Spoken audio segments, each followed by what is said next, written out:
Hey man, this is Dalvin. If you're not listening to Not That Serious podcast on iTunes or Soundcloud, you're really bugging. Yeah. Dom checking in for another episode of Not That Serious, the podcast.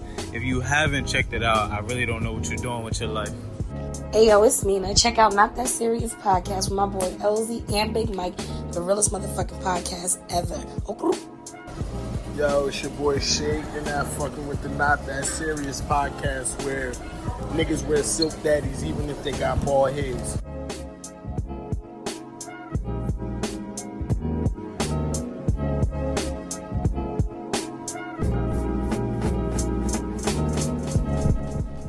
Oh man, meant to brush my teeth before bed. Don't you hate when you wake up with dick in your Don't mouth? you just hate that?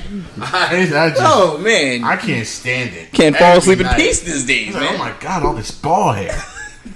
You definitely see a difference in the performance of the toothpaste, though. Yeah, I feel like a cat. Like a hair with all that meat in your mouth. But nah, brushing your teeth at night. Brushing your teeth at night is really nice. It's a game changer. Yeah. It's one of those things where you people tell you that when you're young, and older people tell it to you, and so because older people tell it to you, it's like, fuck it. Yeah, automatically don't. But when you do it, it's like, they knew what they were talking about. Yeah, I mean that's just one of the things I guess you do when you start getting older. You start to care about it more. Like that whole 8 hours of sleep thing. Oh yeah. Yeah, that's real. Oh yeah, that's real. That's real because you feel every piece of that. Nigga, and it's not like what? Oh, that's DeLorean. I was like, who the fuck is this strange nigger in the doorway? What the fuck, nigga? You better settle down, Master P. But yeah. No, yeah, that 8 hours, like, and it's not like 5 hours is terrible, but the difference between 5 and 8 is highly noticeable. Highly noticeable. I be in pain waking up. just I be so be up, man. Yeah, and just fucking hurt. But yeah, getting old, man. Yeah, that's like you going on 28. When I'm starting to do that shit where it's like, yo, let me get up. Yeah, you gotta put it in your. You gotta announce you get up. Yeah, let me get up. Let me get up. It's hard. For all these years, I thought it was just because I'm fat, but nah, that's just a whole thing too. Nah, it's rough out here. Nah. I'm gonna tell you the realest old shit. What?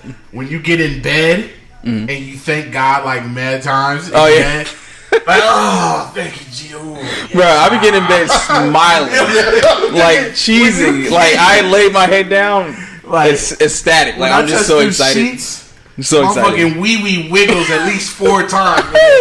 I'm like, oh, My girl be like, are you okay? Like, yeah, I'm just in bed now. Hey, it feels so good. Oh man. What's going on, everybody? We already know what the fuck going on. Yeah. It's Not That Serious, the podcast. I haven't said this in a while, but I think I need to remind y'all the greatest podcast in the history.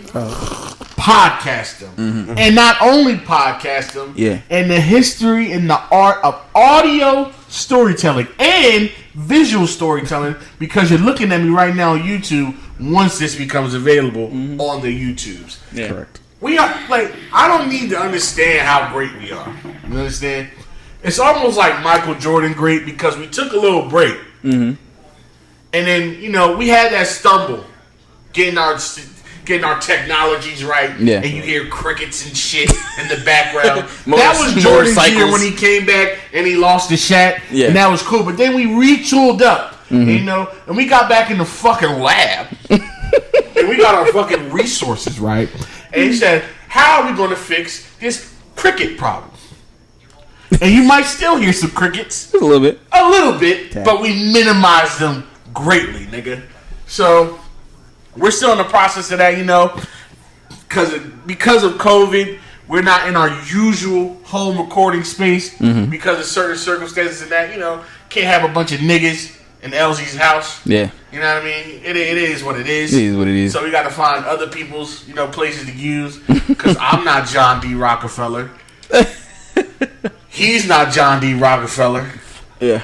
And he, although he does dabble in white women, is not John D. Rockefeller. Huh? Ah. Oh, okay. So.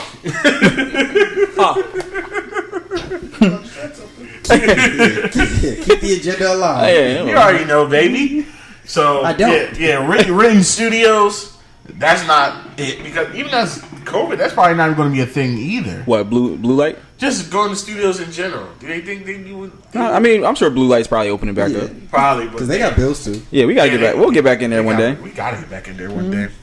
Yeah, we'll get back. But yeah, so we in here moving and shaking. Mm-hmm. We're trying out a new spot. Our good pal Keenan is letting us use his little deck area. So we're gonna see. Shout out to the Talking Tilt podcast. Yes. Or Talking Tilt. I like. Yes. Wait, it's Talking Tilt. I feel like I always say it the other way around because in my head it just sounds like better. It's the alliteration. Like a Mandela effect, I guess. It's the alliteration. Yeah, alliteration. Yeah. Talking Tilt and talk. Yeah.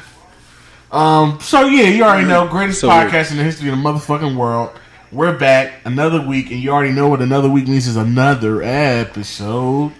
We were here last night, but yeah, let's start with there. You're getting this episode a day late because you already know this is what we do sometimes. Sometimes we fall short of the glory of God. Yeah. But it'd be like that sometimes. We came here. I don't know if you guys know how dedicated we are, because every day when we come here, we always tell ourselves we're going to come in here and we're going to get right to it. Yeah. And we're going to just be in and out of here 2.5 hours, 3 hours max. We're gone. Yeah. Mm-hmm. That is hardly ever the case. Nah. There's been days when we've gotten here at 6. We don't leave till 2. Yep. We got here about 8. We're probably going to leave around 1. Mm-hmm. Nah, we ain't going to be here that late tonight, I don't think. I don't know. I think 12:30. 12:30, 1. Ugh. Yeah, right? It's nasty. Don't, I guess because I never usually look at the clock. Yeah, don't think about it too much. Yeah. It'll turn you off. Yeah. Just like when you just ignore the smell. You know what I mean? Just go in. All right. All right. You ever had to ignore the smell? No. Thank God. Me neither. Have y'all ever had to? Q, you ever had to ignore the lying sack of shit, the way you just said that. No, I never had to ignore the smell.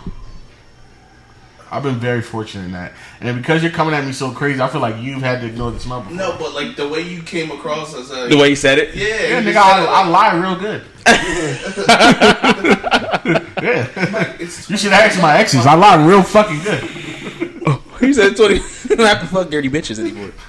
I know. I didn't do that in 2020. So when you do it, never. But if it was the time to do it, I probably would have did it about 2014. Oh yeah, I'd have been dabbling. No, I don't never want to fuck nobody else. Dirty? What? Yeah, no. I'm clean. So my friends have told me some horror stories. Really? Like what? Yeah, like you have to be an extremely horny nigga. Yo, you gotta be one of those niggas who it's says one of those pussy things where it's like you in college, so it's like, hey man,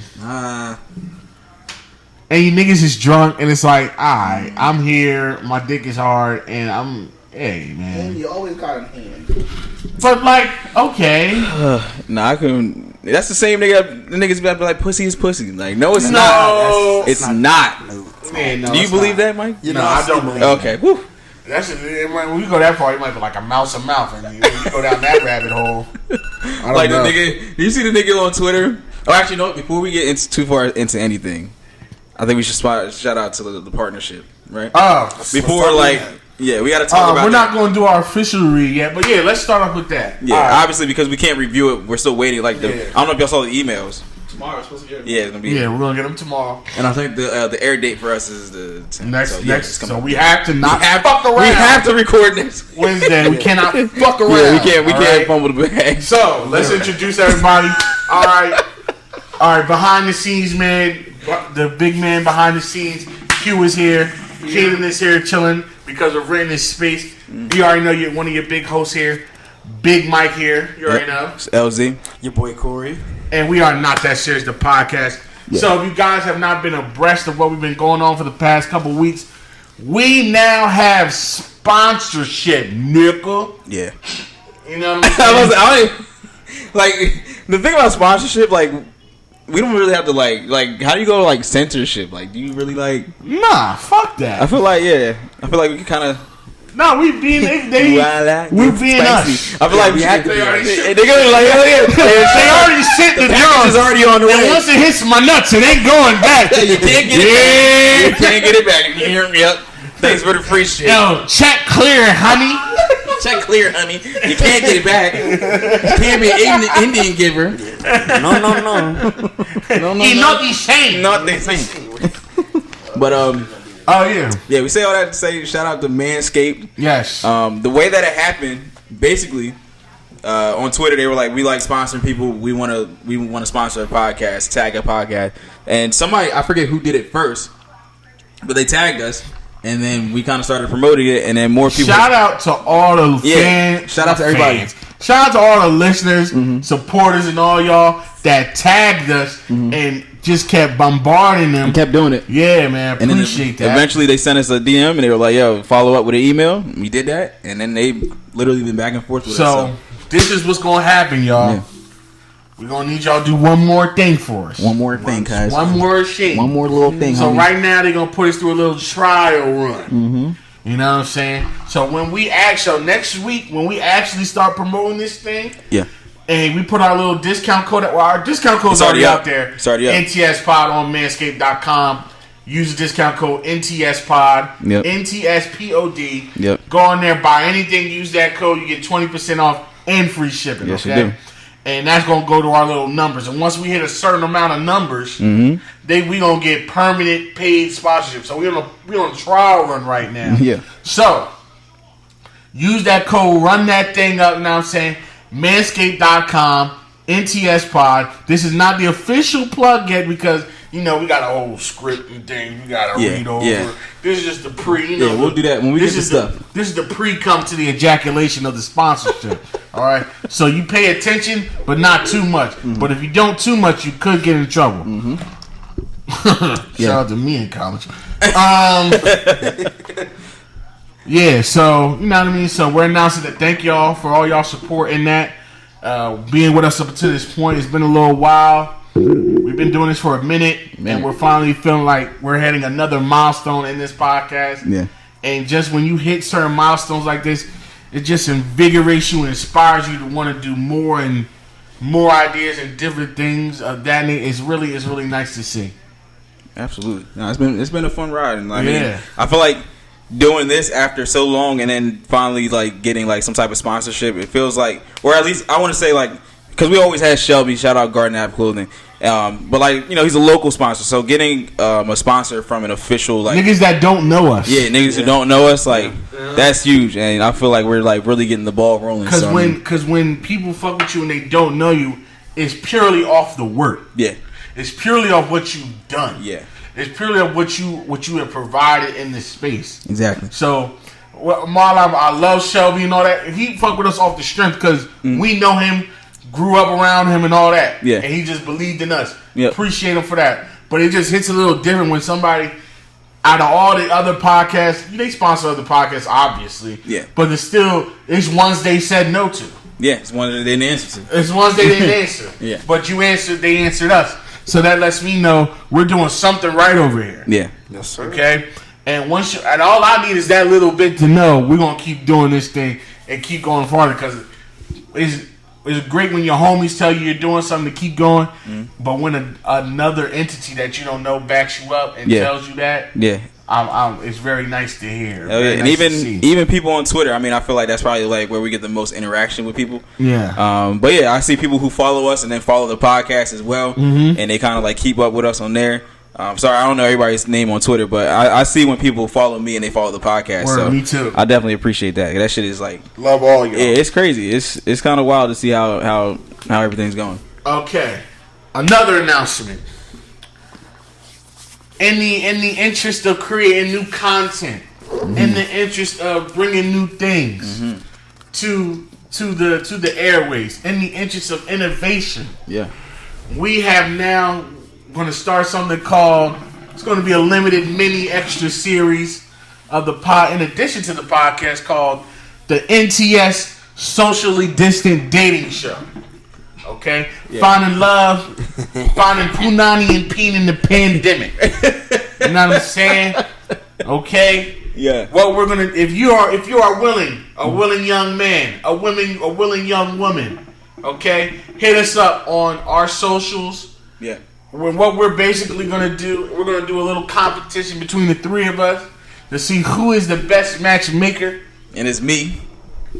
That's what the people. That's what the ill-afflicted people on Twitter say. I already noticed. Yeah, you know the relationship takes on Twitter. They praise the nigga for paying for a Waffle House bill. Yeah, they do. You see how fast he grabbed They that? do. You see how fast he grabbed that $9 check for a grand slam? Shut the fuck up. I gotta fuck him. Like, bitch, you split a grand slam. And you gonna suck his dick off that? It's All-Star, bro. I'm like, yeah, the women are it's an all-star. That's Denny's is the grand slam. There's some sports reference. Yeah. I'm like, yeah, the bar is in hell for us. Literally. That nigga, you got eggs made by a motherfucking stud. A stud with a Waffle House sleeve. Yo, the Waffle House pussy, bro. If you see somebody in there with the Waffle House shooter sleeve, bro, yo, The eggs are gonna hit. them eggs are gonna hit. they gonna be a little runny, but they gonna slap. You know what's gonna be running to your fucking shit afterwards. Shit. Yeah, you gotta. Yeah, Your ass always gonna smell like the whistle. Waffle House be fucking you up. But Hell yeah, we should yeah. go. We should go soon. It's in Delaware, right? It's an hour away. Hour away. Is there really one in Delaware? It's one in Maryland, but it's like 5 minutes within Maryland. And Delaware's not that big. Yeah.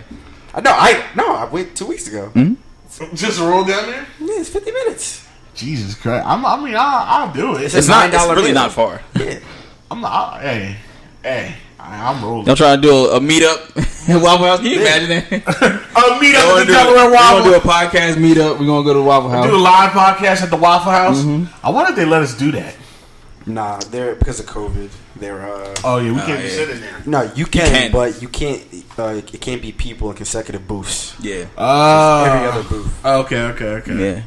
Damn, you really go. You know the policies, right? You know the stipulations. But yeah, so we were talking about the competition. So we're gonna see who's the best matchmaker of this pool of men and women. We're gonna choose one man, one woman.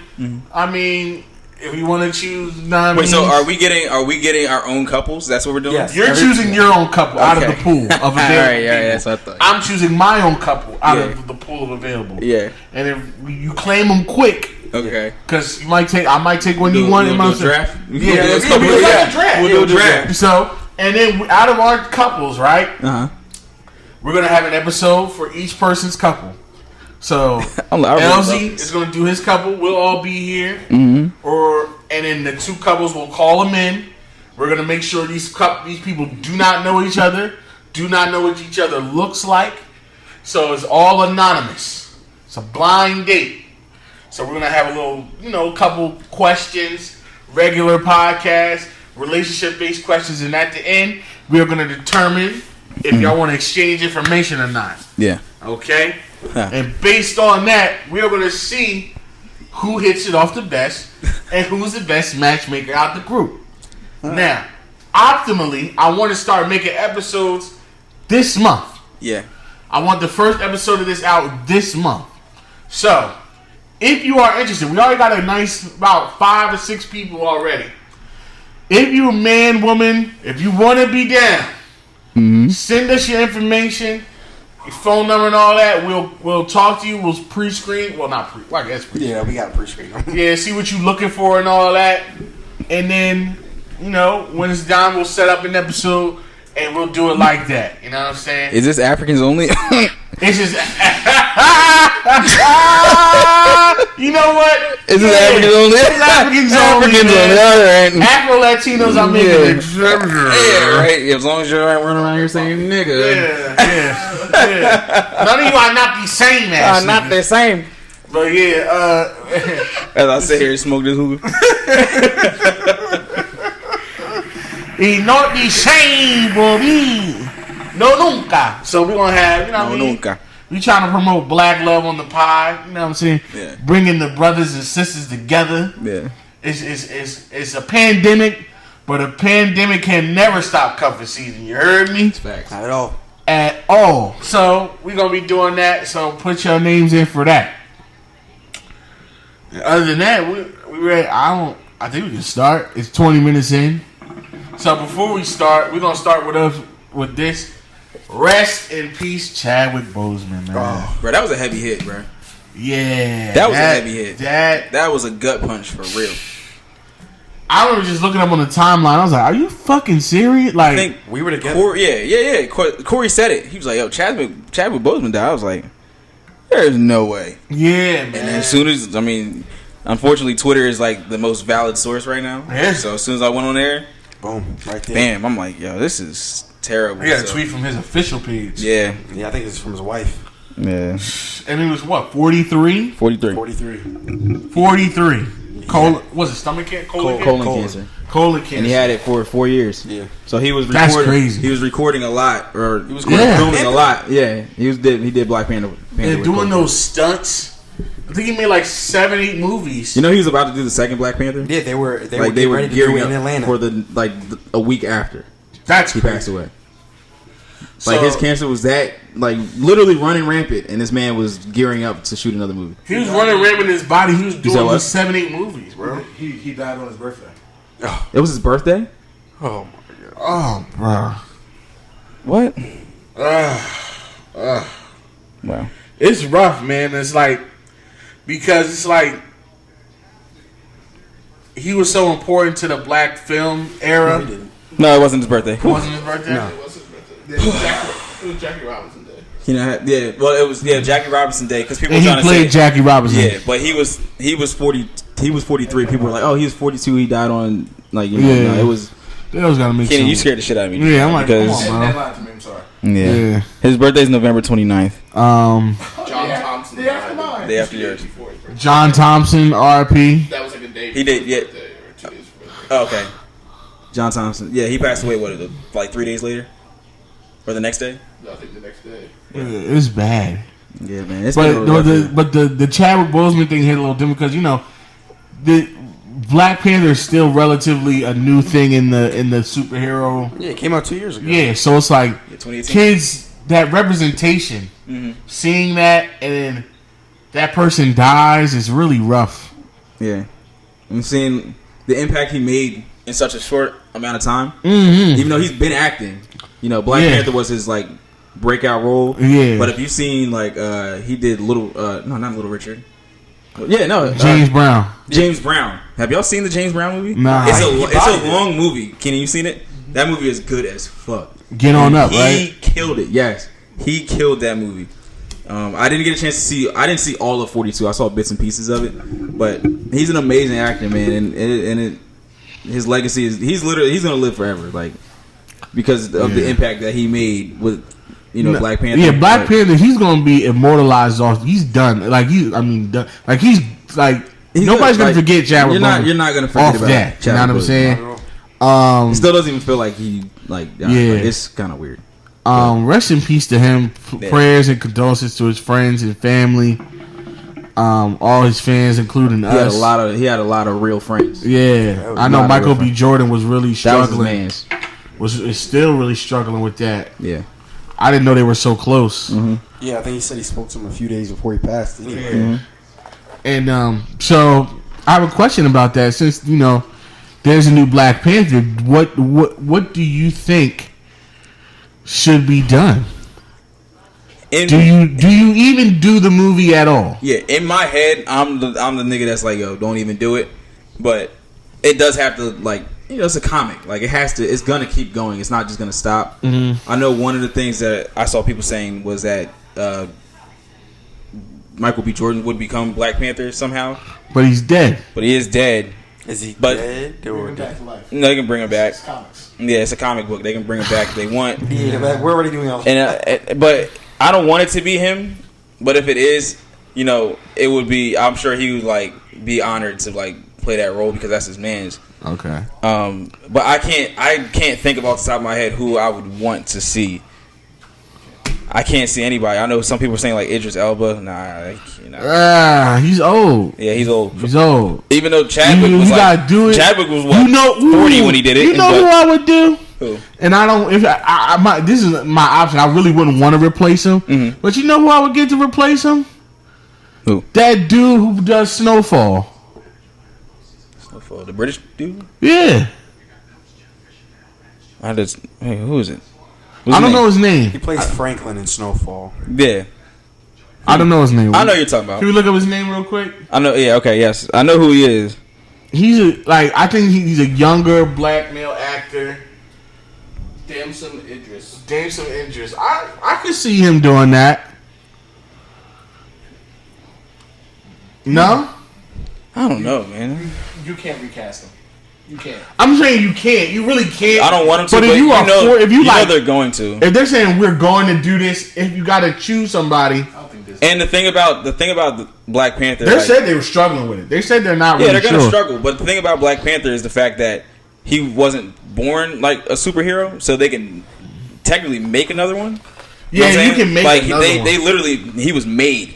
But he was made a superhero. They made him literally into. made him. Technically, they can't because in the movie they burned all the heart-shaped fruit. But at the end, didn't they make more? No, Michael B. Jordan burned them all. Well, I mean, they do. They still have vibranium though, so That's just a suit. it's just a suit. But I doubt. Hold on, we gotta revisit that movie because there's no way. There's gonna be. There's no way that they're gonna have it to where he's the last Black Panther. Oh no. So you have to have more heart-shaped fruit. His sister becomes Black Panther in the comics. I did see that on the timeline. Or we do.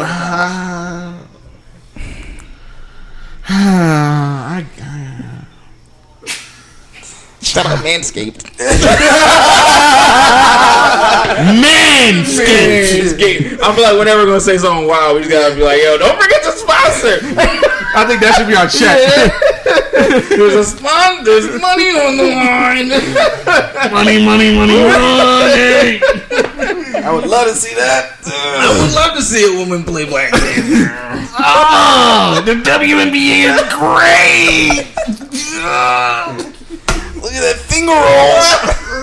Look at that bounce. Look at that bounce fast. Another finger roll. It's so exciting. They sure do like the finger stuff. Why does she only make $30,000 a year? She should be a billionaire. I can't wait to get my Deladonna sneakers. Oh my god! He said, "Why does she only make 30,000? She should be a billionaire." I know dentists that make more than you. I know teachers that make more than you. That's a rough profession right there, bro. That is a rough Play profession. the game you love, you'll never gonna get the respect you think you deserve. Speaking of that, though, This nigga's jumping over you. there's the women in Brazil are getting paid the same as the men now. Yeah, for soccer. That's dope. That's what's up. Yeah. Stupid, but that's what's up. Why is that stupid? You know how nice the Shout out to Manscaped. I'm trying to explain myself. Because I'm covered by the brand. Nah, but people actually watch women's soccer though. Oh no, women's soccer is amazing. Yeah, that's what I'm saying. Like that's why. Out of all the women's sports, it's the most watchable. Team sports. Yeah, I would say so. Okay, I was gonna say you got Serena. Yeah, no. Come on. Out of all the women's team Naomi. sports, soccer is definitely the most watchable. Yeah, Okay. but like that's By why, far. That's why it makes sense for them to make just as much money as the men. Keenan seems to disagree, and I know you're about to Well, say Keenan watches that. WNBA. Yeah, Keenan watches the he has a team. He's heavy on it. I sure do. He, Sparks, really? he knows the whole. How you like the Sparks? Tia Cooper. That's the only reason I like the Sparks. Tia Cooper, yeah. You see, Yeah. Drake had her on it.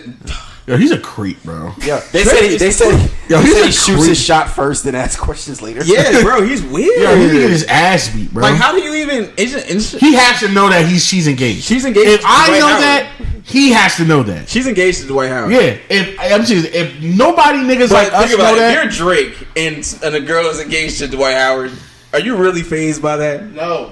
Not at all. Is it really that big of a deal for him? You to know see why you're not merch, fazed though? by that? Because Manscaped. That's why you're not fazed by that. Is it that big of a deal for him to send merch? though? yes, because Yeah, it is. When he did that, Yeah, it is. And then he put her on his. that's some message. No, she put it on her. She put it on her story, and then he posted it on his too, though. She put on her story and tagged him in it. She's asking for it. That's what I'm saying. Like, She's at. Manscaped. Oh, you one of them niggas? Yeah. Yo, Q one of them niggas. Like, Here he goes. Think about what you're about to say. Okay. Think about what Manscaped. you're about to say. Okay, your chick. The brand. Your chick. Okay. gets sent some clothing by another dude. Okay. And posts a video on it and tags that dude on Instagram. It's a famous dude. It's Drake. Your nigga's famous. You're famous. Who gives a fuck? Yeah, but I'm not him. I'm not Drake. So how's this Drake's fault? Yeah, that's what I'm trying to Because why are you doing it in the first place? Why are you sending celebrities merch? But Tia Cooper? he didn't send her shit. Tia Cooper? He didn't send. Wait, hold on. What the fuck does he gain by sending her merch? He didn't send her nothing Except until ass. we made her popular. And by Yeah. we, I mean like the internet. Corny niggas. Twitter. Because he wasn't worried about no Tia Cooper. Yeah, if he wasn't. She been in the league. She been playing for a She been while. playing. What He does didn't care about her. No, tell me. What does he gain by sending her merch other than the chance of cracking that ass? Nothing. She got ass. What? She got ass. What? He wants to tap into that wide WNBA market? They don't even have a Toronto team. He want to crack that? He want to crack that market? He trying to fuck, and it's a message he's trying to send, and he needs his fucking ass beat for it. Is she actually engaged with Dwight? Yeah. Apparently she is. You would never know it. Nah, you wouldn't. Yo, because of his Sheldon previous... Williams. Yeah, I don't know how he pulled that off. Yo, he be getting... Yo. Yeah. Manscaped. I'm still trying to figure out how that's Drake's fault. Because you did it. You did it. Yeah. But you know why he did it. Why he did it? Why you did know he do why it? he did that. Tell me why. Explain it. It's Drake, you bro. can't You even know make why up he a did reason. You know why he did that. Exactly. That's why he's chuckling your ass Come off. on now. You try to send a message like, yeah, I'm drinking. I can send you, hey, I'm sure he sent it. He probably sent it to the twins too. The twins that be balling, but they suck. The only person I saw, he sent something to John Wall. He could send anything to anybody. Yeah. And you chose Tia Cooper? Come what the on, fuck bro. did she do so special? Is she not like an all-star? I don't think she's really. I mean, she's good, but she's not. She's like she's I not. understand if you would send something to like Maya Moore. Yeah, she's not. You would send something to fucking Don, whatever her name is. Say her name. I don't fucking know. Say her name. But you Right. said one the chunky ass Yeah. Tia Cooper. Yeah, we know why you did it, nigga. Yeah. Because she's from Jersey, nigga. No, because what the She is? fuck did he got ties to Jersey for? Because he got a beef with Oh, Mike yeah, Zombie right. one time. He was here last week. I don't know. Hey, then he landed Newark? Yeah, he was. He left the jet in Newark. What was he here for? Tia Cooper. Exactly. Yeah, he want to get some of that chunky ass. Yeah, there's literally no reason that, because I'm telling you, he had mad time to send her whatever, and he just picked the perfect time after she becomes like trending, viral for being viral. a fine ass, big Yeah. booty ass. I think that's good marketing now. He's a wave rider, bro. Fuck you. He's a wave rider. He's doing that. You said he's not? And if I'm I'm Dwight, not saying that. Dwight, I'm finding that Canadian fuck and I'm putting my fucking size 19 up his fucking ass. He might put something up. Manscaped.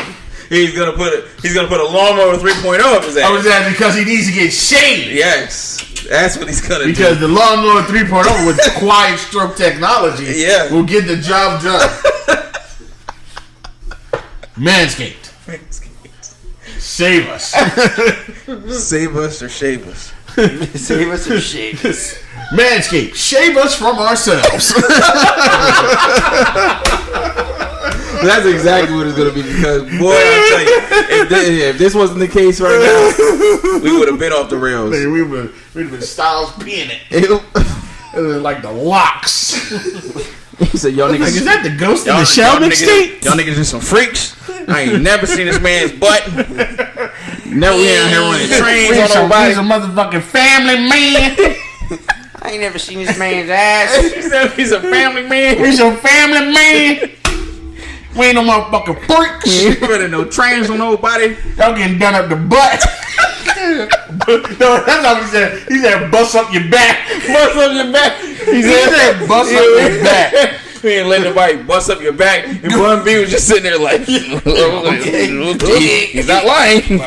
Okay.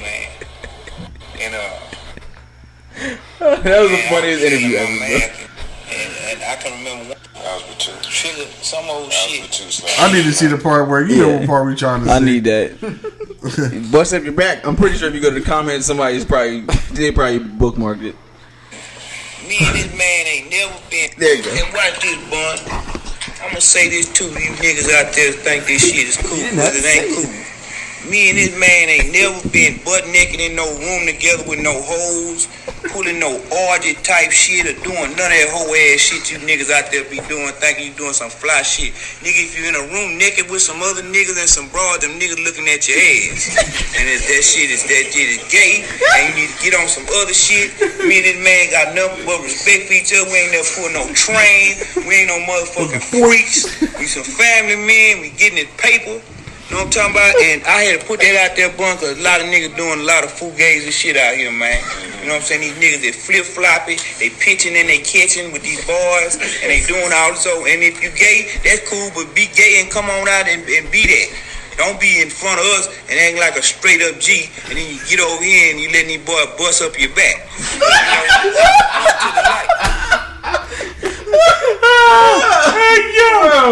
That was a funny. Shout out to Manscaped. Yo. R.I.P. Pimp C. Shout out Manscaped, bro. I'm sorry, bro. I understand. We all understand how problematic that whole thing was, but you can't tell me that shit is funny. That shit wasn't funny. You act like a G in front of us, and you get behind closed door, you let the niggas bust up your back. He said you let them boys bust up your back. Because the alliteration is important there. That motherfucker was spitting. You let them boys... Now, let here, Bun. And Bun B is progressive as shit. Yeah, it's hell. So, you know he fucked with Pimp C a long way where he just let him get that off. He just sat there and shut up. He couldn't say shit. He's like, not gonna fuck up my brain. He said, that's my man. I'm gonna let him rock. He gonna rock whenever he go. Oh man. That might be the episode. Yeah, bust up your back. Bust up your back. That's the name of the episode. Oh, we're back. We're on fire again. Listen, would y'all ever run a train with the homies? Because I'm not. I probably wouldn't. Huh? You would? I would not. Oh, I thought you said I might. I feel like if we said yeah, you probably do it. No. I'm an individual. I would not. Keenan, why are you looking like that?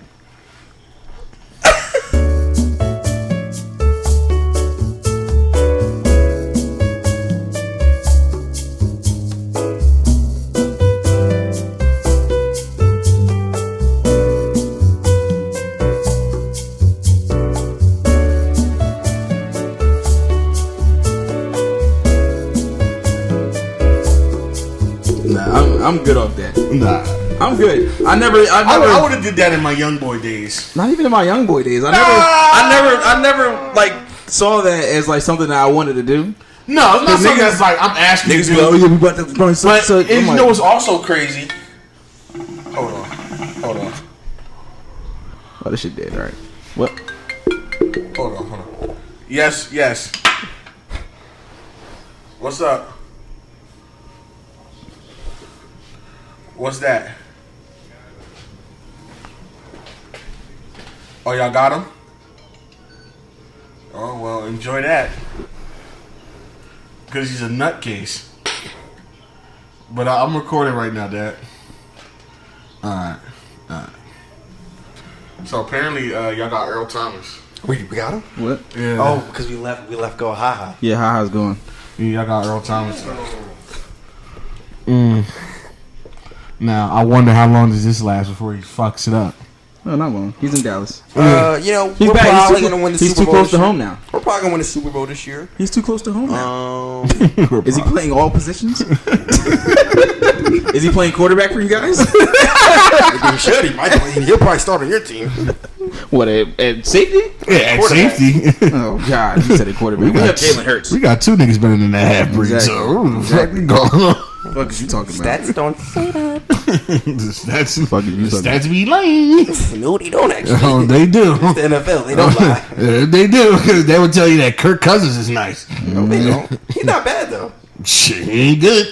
Kirk Cousins says COVID is survival of the fittest. Stats will tell you Tebow was really great. No, they don't. Stats lie a lot, boy. Who have the stats lied about? I just told you Kirk Cousins. That nigga's a fraud. How's he a fraud? Stats lied about Jimmy Garoppolo. He's also a fraud. Super fraud. I don't think he's a fraud. Well, you think Dak Prescott's nice, so you have a bad evaluation of talent. But we're not on that right now. Yeah. Don't you ever disrespect the best rookie quarterback of all time. Okay? Huh? Don't ever disrespect the best rookie quarterback. Oh, rookie. Yeah, he's not a rookie anymore. I thought, oh, you didn't pick that up. But like back to the trains. Yeah, I'm good. I never wanted to actually participate in that, and I know niggas were doing that a lot in high school. That was a thing. For whatever reason, that was like the popular thing. Yeah, but that was like the wave. I was never like, yeah, I want to be a part of that. Let's fuck her at the same time. No. Never me. Be in the same room. Same room, same time. Both pants halfway down. I remember one time what's crazy this nigga though? Showed me a video of him doing it with some joint. I didn't ask to see it either. I'm gonna do the accent. If you know who it is, you'll know. He said, look. I was like, bro, what? Why are you showing me this? Yeah. You know what's wild to me? It's surprising how many girls are actually down for that. A lot of girls happen to them. A lot of women are down for that. Yeah, it's like, wow, it's a lot. It's not a lot of self-esteem out there. We're not gonna kink shame, but I'm shaming you. Listen, man, I don't know. Manscaped. Shave your nuts. Shave us from ourselves. For the threesomes, right? They're not trains, they're threesomes. Yeah. Right? No matter how you, no matter if it's 2 men or 2 women, it's always a threesome. You know what else is the thing that's popping up right now? Polyamorous relationships. Yeah, what's up with all these people wanting 2 guys to kiss each other in a relationship? What? No, that's not. Wait, that could happen, but the most popular one is 1 guy and 2 women. Yeah, but the hot thing right now on Twitter is supposed to be like all the girls are saying, "Oh, well, what about if you have 2 men?" Yeah, y'all see that video, that picture of that one chick with the 2 guys, and they both look horrendous, but one looks really awful. And her caption's like, yeah, one's a mind love and one's a body love. And I'm looking like she would have a bad time if either is a body love. Yeah, And it's like, so you're saying one you don't fuck at all while you fuck the other one? Oh, no, that's a problem for me. I don't know why you want to be in that situation. Yeah, you gotta know. Respect yourself. Listen, this may not be the right thing to say, but if you're a man and you sharing a woman with another man, you gotta be the biggest cuck in the world. I'm sorry. Yeah, you're a cuck. You're a huge cuck, and I don't understand. And if you're not out doing your own thing, and if you're committed to this woman, who's also committed to this man, and you're sharing this woman with this man, you're a loser. Nah, yeah, that's. But I mean, there's no other way. You're a loser. If people like that, then I guess. But like, I don't see how being a loser. I don't see how you like being a loser. That's fine. You can like being a fucking loser. Yeah. But you are that. Yeah, I don't know. I mean, I don't know why people are trying to. Like, are you sharing your girl? Hell no. What? Are you sharing? Nigga, I don't even share my food. Nigga, I don't share drinks. Nigga, with my family, and they know that. Like they will tell you, like, oh, he doesn't share his drinks. You ask me for fries, or I had to check myself. Nigga, not sharing my girl. Nope. What? Does that include like watching her have sex with other men too? I don't think. Oh man, nah, that's some other shit. Cause you're the show. Huh? There's a show about that. About that's about the poly shit. It's on HBO. Really? Yeah, I watched it. What's it called? Poly. I don't know, but I'll send it to you after this. So you guys want to be in a polyamorous relationship? I could never have 2 girlfriends, bro. I couldn't have 2 girlfriends either. I couldn't because one is already a lot. I couldn't have 2 girlfriends. Would y'all ever? One's work. One is work. Q, Keenan, would y'all have 2 girlfriends? Q, you would do it. He doesn't care. You gotta think. You have to provide for both of them. Anyway, that's. You gotta take 2 dates. 2 birthdays. 2 anniversaries. Yeah, I couldn't do it. 2 mood swings. No. 2. And they be doing it in one house. Yeah, I couldn't do it. Like, and what? Or even like 2 girlfriends, like, and they both knew it. And I don't know what's worse, if they both beefing or if they're both friends. What if they start beefing? I think like in that world, right? And then one starts thinking, like you gotta. We don't understand if we don't do it. Like they have to have a different mindset about that shit. Yeah, their brains got to be wired differently, completely differently. Do you think that stems from like commitment issues for women that would want 2 guys? Well, if you're gonna look at that, would you think that would be commitment issues for a man that wants 2 women? I mean, but that's common for men, though. I don't think it's commitment issues. I think it just comes from those people who were like, "Oh, we're not meant to be with just one person." Yeah, all right, so let's revisit. Hold on. Why do you hold on? Let's revisit that. Why do you think it's common for men to want two women and not women to want two men. I'm not saying it's not common for women to not want that, but I'm just saying I feel like it's more common for men. It's normalized for men. Yeah, it is. It's normalized. not for women. Okay, just because something's normalized doesn't mean the desires aren't there. I never said it was.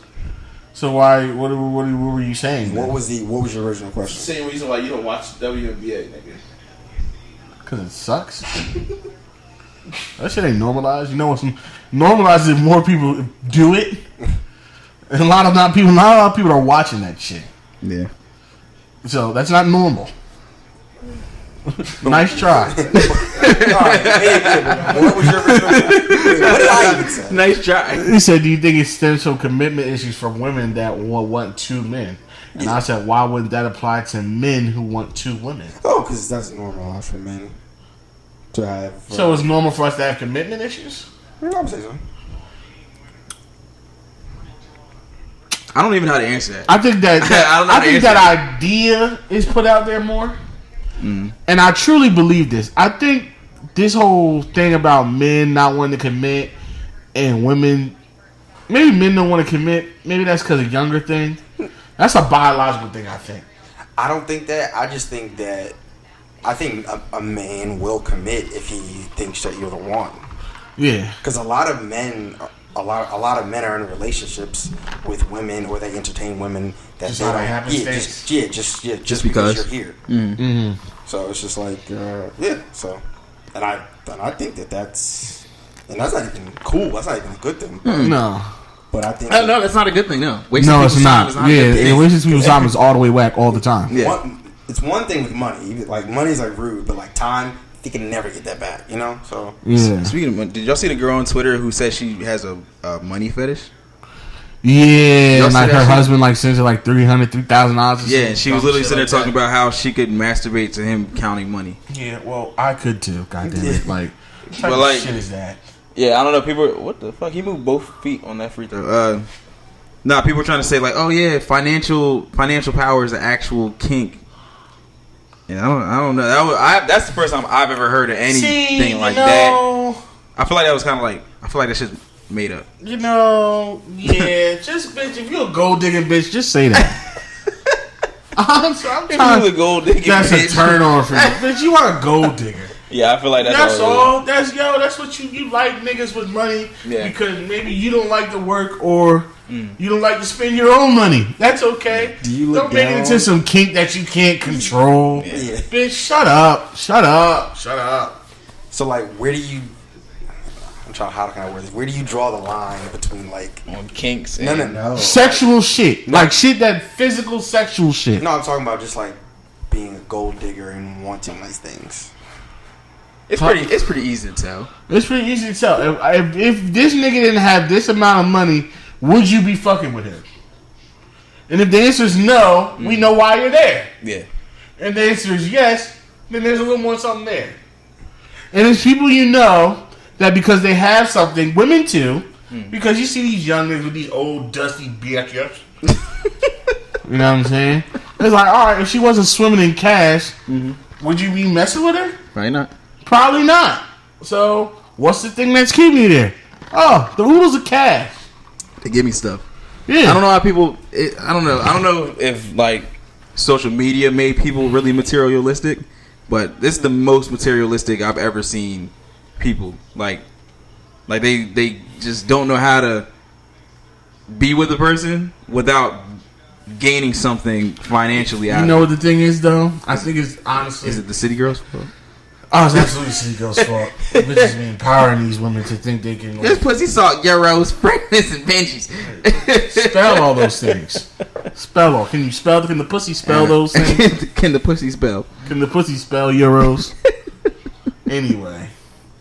I think it has to do... It's obviously the social media age.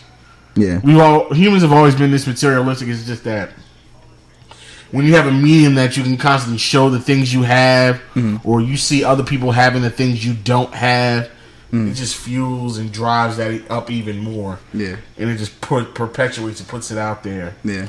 So it's like every day I see it, I'll see somebody who probably has like sneakers that I might want. Or it's like doing something the field that I want to be in. Yeah. They're working the job I want to have someday, or they're like their podcast is bigger than ours right now, or they're starting their stand-up thing, and I'm not doing that yet. But because it makes you feel like you're rushing your process, or it makes you question your process when you should never be questioning your process. You can't compare your life to somebody else. You That can't. shit'll drive you nuts. It's always going to drive you nuts. And Instagram does that. Yeah, I feel like I'm telling you, bro. Twitter is the worst. Like people be putting like their houses and people getting engaged. Instagram too, because you have access to too much information from too many people that you don't. And in the grand scheme of things, it's information from people you really don't give a fuck about. You don't care about it. I'll say 90% of the people you wouldn't know. I see on Instagram, I really don't give a shit about their day to day, like at all. Yeah, because there's like this app where, it's not an app, it's a shortcut, but like it just it views other people's stories for you, so you don't have to view it. Yeah. And my boy just put me onto it. That's crazy. Yeah, so but it says that you viewed it, but you really didn't see it. And you can do that for Snapchat and Instagram. I've never. I might need that. I don't know if I care enough to do that. No, I don't. Yeah, I use it. You know what that is? You know, that sounds like a narcissistic. Does it clear it from like your thing though? Like yes, on it clears it from it, so that it's not rolling. Yeah. So the only thing you see are the pictures that are posted on the TL. Wow. Or if somebody sends you a story, but you don't see the story. I don't know if I care. You know what I thought that was? I thought that might be like a narcissistic roundabout way of like saying like, yo, I see your story. Yeah. Come look at mine now. No. Because they don't know that. But I'm saying it puts the view there. They'll see that you watched it. Even though they don't know you really watched it, so it'll make you come see. I mean, that's that in general. It's gonna be one of those things where, but there's some people I would never see their stories because I'm never going through that thought. But what also is gonna come from that, people are like, oh, you watch every one of my stories, and be like, actually, I've never seen your story ever. It's this fucking app. I got an app. Bitch. Yeah, I think people who do that are weird. Well, it's part of that, bitch. What do you want me to do? I don't know, man. Like I don't think I could personally care enough. If I don't want to watch a story, I mute people's story. Yeah, no. Like if I don't want to see it, I mute people from my story. Yeah. I mute people from my story. Shout out to you if you're muted from my story. If you haven't seen it in a while, you earned that. Yeah. Just know if you haven't seen I still post on my story every day. Yeah. But if you haven't seen it, it's because you're muted. Yeah, you've earned that. You earned that, Chief. It's only 4 people, but I think I earned it. I got like 4 or 5. Don't watch my shit. You're not invited. But yeah, I don't think I ever really cared enough to like go through an app like that to just like avoid watching people's stories. Yeah, because it's all social media. People only show you what they want you to see anyway. Yeah, because I mean, like you said the other day, do not broadcast your L's. Yeah. And so many people do it. That's what I love about people broadcast their L's so much, and I boy, do I enjoy it every single time. What's one that stands out the most for you? Who's the last person I seen? I'll tell you the last person I seen. Hold on. The last big L I remember, like off the top of the head, is the dude that went out to California to see the chick, and he had no money. What? And then remember the fat dude? It was a thing on Twitter. Oh yeah. That fly out story where he went out there. That picture went viral. Yeah, he's still on Twitter. Yeah. Every time he posts, people post. And like niggas didn't forget. Yeah, we didn't. And he went out there. He had no money. Apparently, he like walked to her house from the airport instead of Uber because he had no money. He couldn't afford the pizza that she ordered, and was trying to stay at her house instead of at a hotel. Didn't even have a ticket back because he bought a one-way ticket. Yeah. And then when she asked about why she didn't have no money, she lied. And he lied and said that his dad had cancer and his mom needed money for some shit. Yeah. And that's the worst thing. Yeah, like, bro, he went out sad. There's a couple of stories like that. Yeah. People flying out. Yeah, why would you ever... Yeah, that was like... What summer was that? That had to be like probably like 3 summers ago, maybe. Like, and people were flying out was like the cool thing, like, oh, fly somebody out. Yeah, what are you But doing that for? niggas is catching L's, not realizing like you're going to meet a fucking stranger. So my dad texted me. He says false alarm. Spoke a little earlier. Yeah, nothing happened. But I said we all would have got an alert for that. Yeah, I want to say somebody. I want to say he definitely would. Yeah, he would have seen it because the last time I said it said that they haven't even like contacted his agent. Yeah, I heard it's the complete opposite. Like they don't want him. Yeah. Like, well, yeah, I think not to go too far off topic, but like Earl Thomas is a very vocal black man. Mike McCarthy has. I'm not saying that's what he's known for, but he has a history of purposely not drafting or signing black men that are vocal in the locker room. And then it's that's the why Cowboys organization on top of that. That's why a quarterback like Dak Prescott is like perfect for him. Yeah, that nigga shut up and dribble. Yeah. All right, but keep going back to the shoot. But yeah. So like those L's are great. Oh, this is a question I wanted to ask y'all. And this is a question it was somewhat of a topic I seen when I asked people what they want to hear us talk about, and this also sits back to a question me and my girl were having a conversation. It was an interesting question she asked. She's like, "Okay, do you think you could get a sugar mama?" Yeah. You think y'all all go out and find the sugar mama? I attempted. I didn't tell y'all about the one that I almost had. No. Working at this bar? Hell yes. Yeah, Kenny, you can do it. You work at a bar. Yeah. Okay, we're gonna get to you. Hell yes. Did they call you Morris Chestnut? Multiple times. Kevin Durant. I haven't got Kevin Durant. Really? Oh! You used to get that all the time. So my sugar mama, it never happened. She ever sent you anything? No, but she's a flight attendant. Okay, what's cool? Okay. Yes, you did tell me. Yes. I told you. I don't think I ever told it on the pod. So when we went to Vegas last summer, 2019. Okay. Remember we met the little flight attendants like that were next to us, all the little white girls, little white women. Mm-hmm. Oh, the British Jones. Right? Yes. So I had followed one of them, and I think you was chatting them up for a minute. I was drunk as fuck. I was bodied, nigga. I was concerned. I was like, yo, bro, I was bodied. I was like, literally he's in Yakubia. I was literally just sitting there talking. Yeah, like just talking. And about, when it goes to some Liverpool, right? Because I remember. She like Liverpool. Yes. I still follow two of them. Like we were literally just sitting there talking. Yeah, she just got a new job. Yeah. Talking for mad long, right? You see how Instagram you get information from people you don't give a fuck about? They don't even live on this continent. They live, but I know that. They live in a whole different time zone, a whole different world. So, I think she had like posted me on like her story or something like after that. And then this one John from London, her name was Core. She had followed me, and like she would always like watch my story, and like then she like started to like respond to my stories and shit. And like we were like messaging on Instagram or whatever.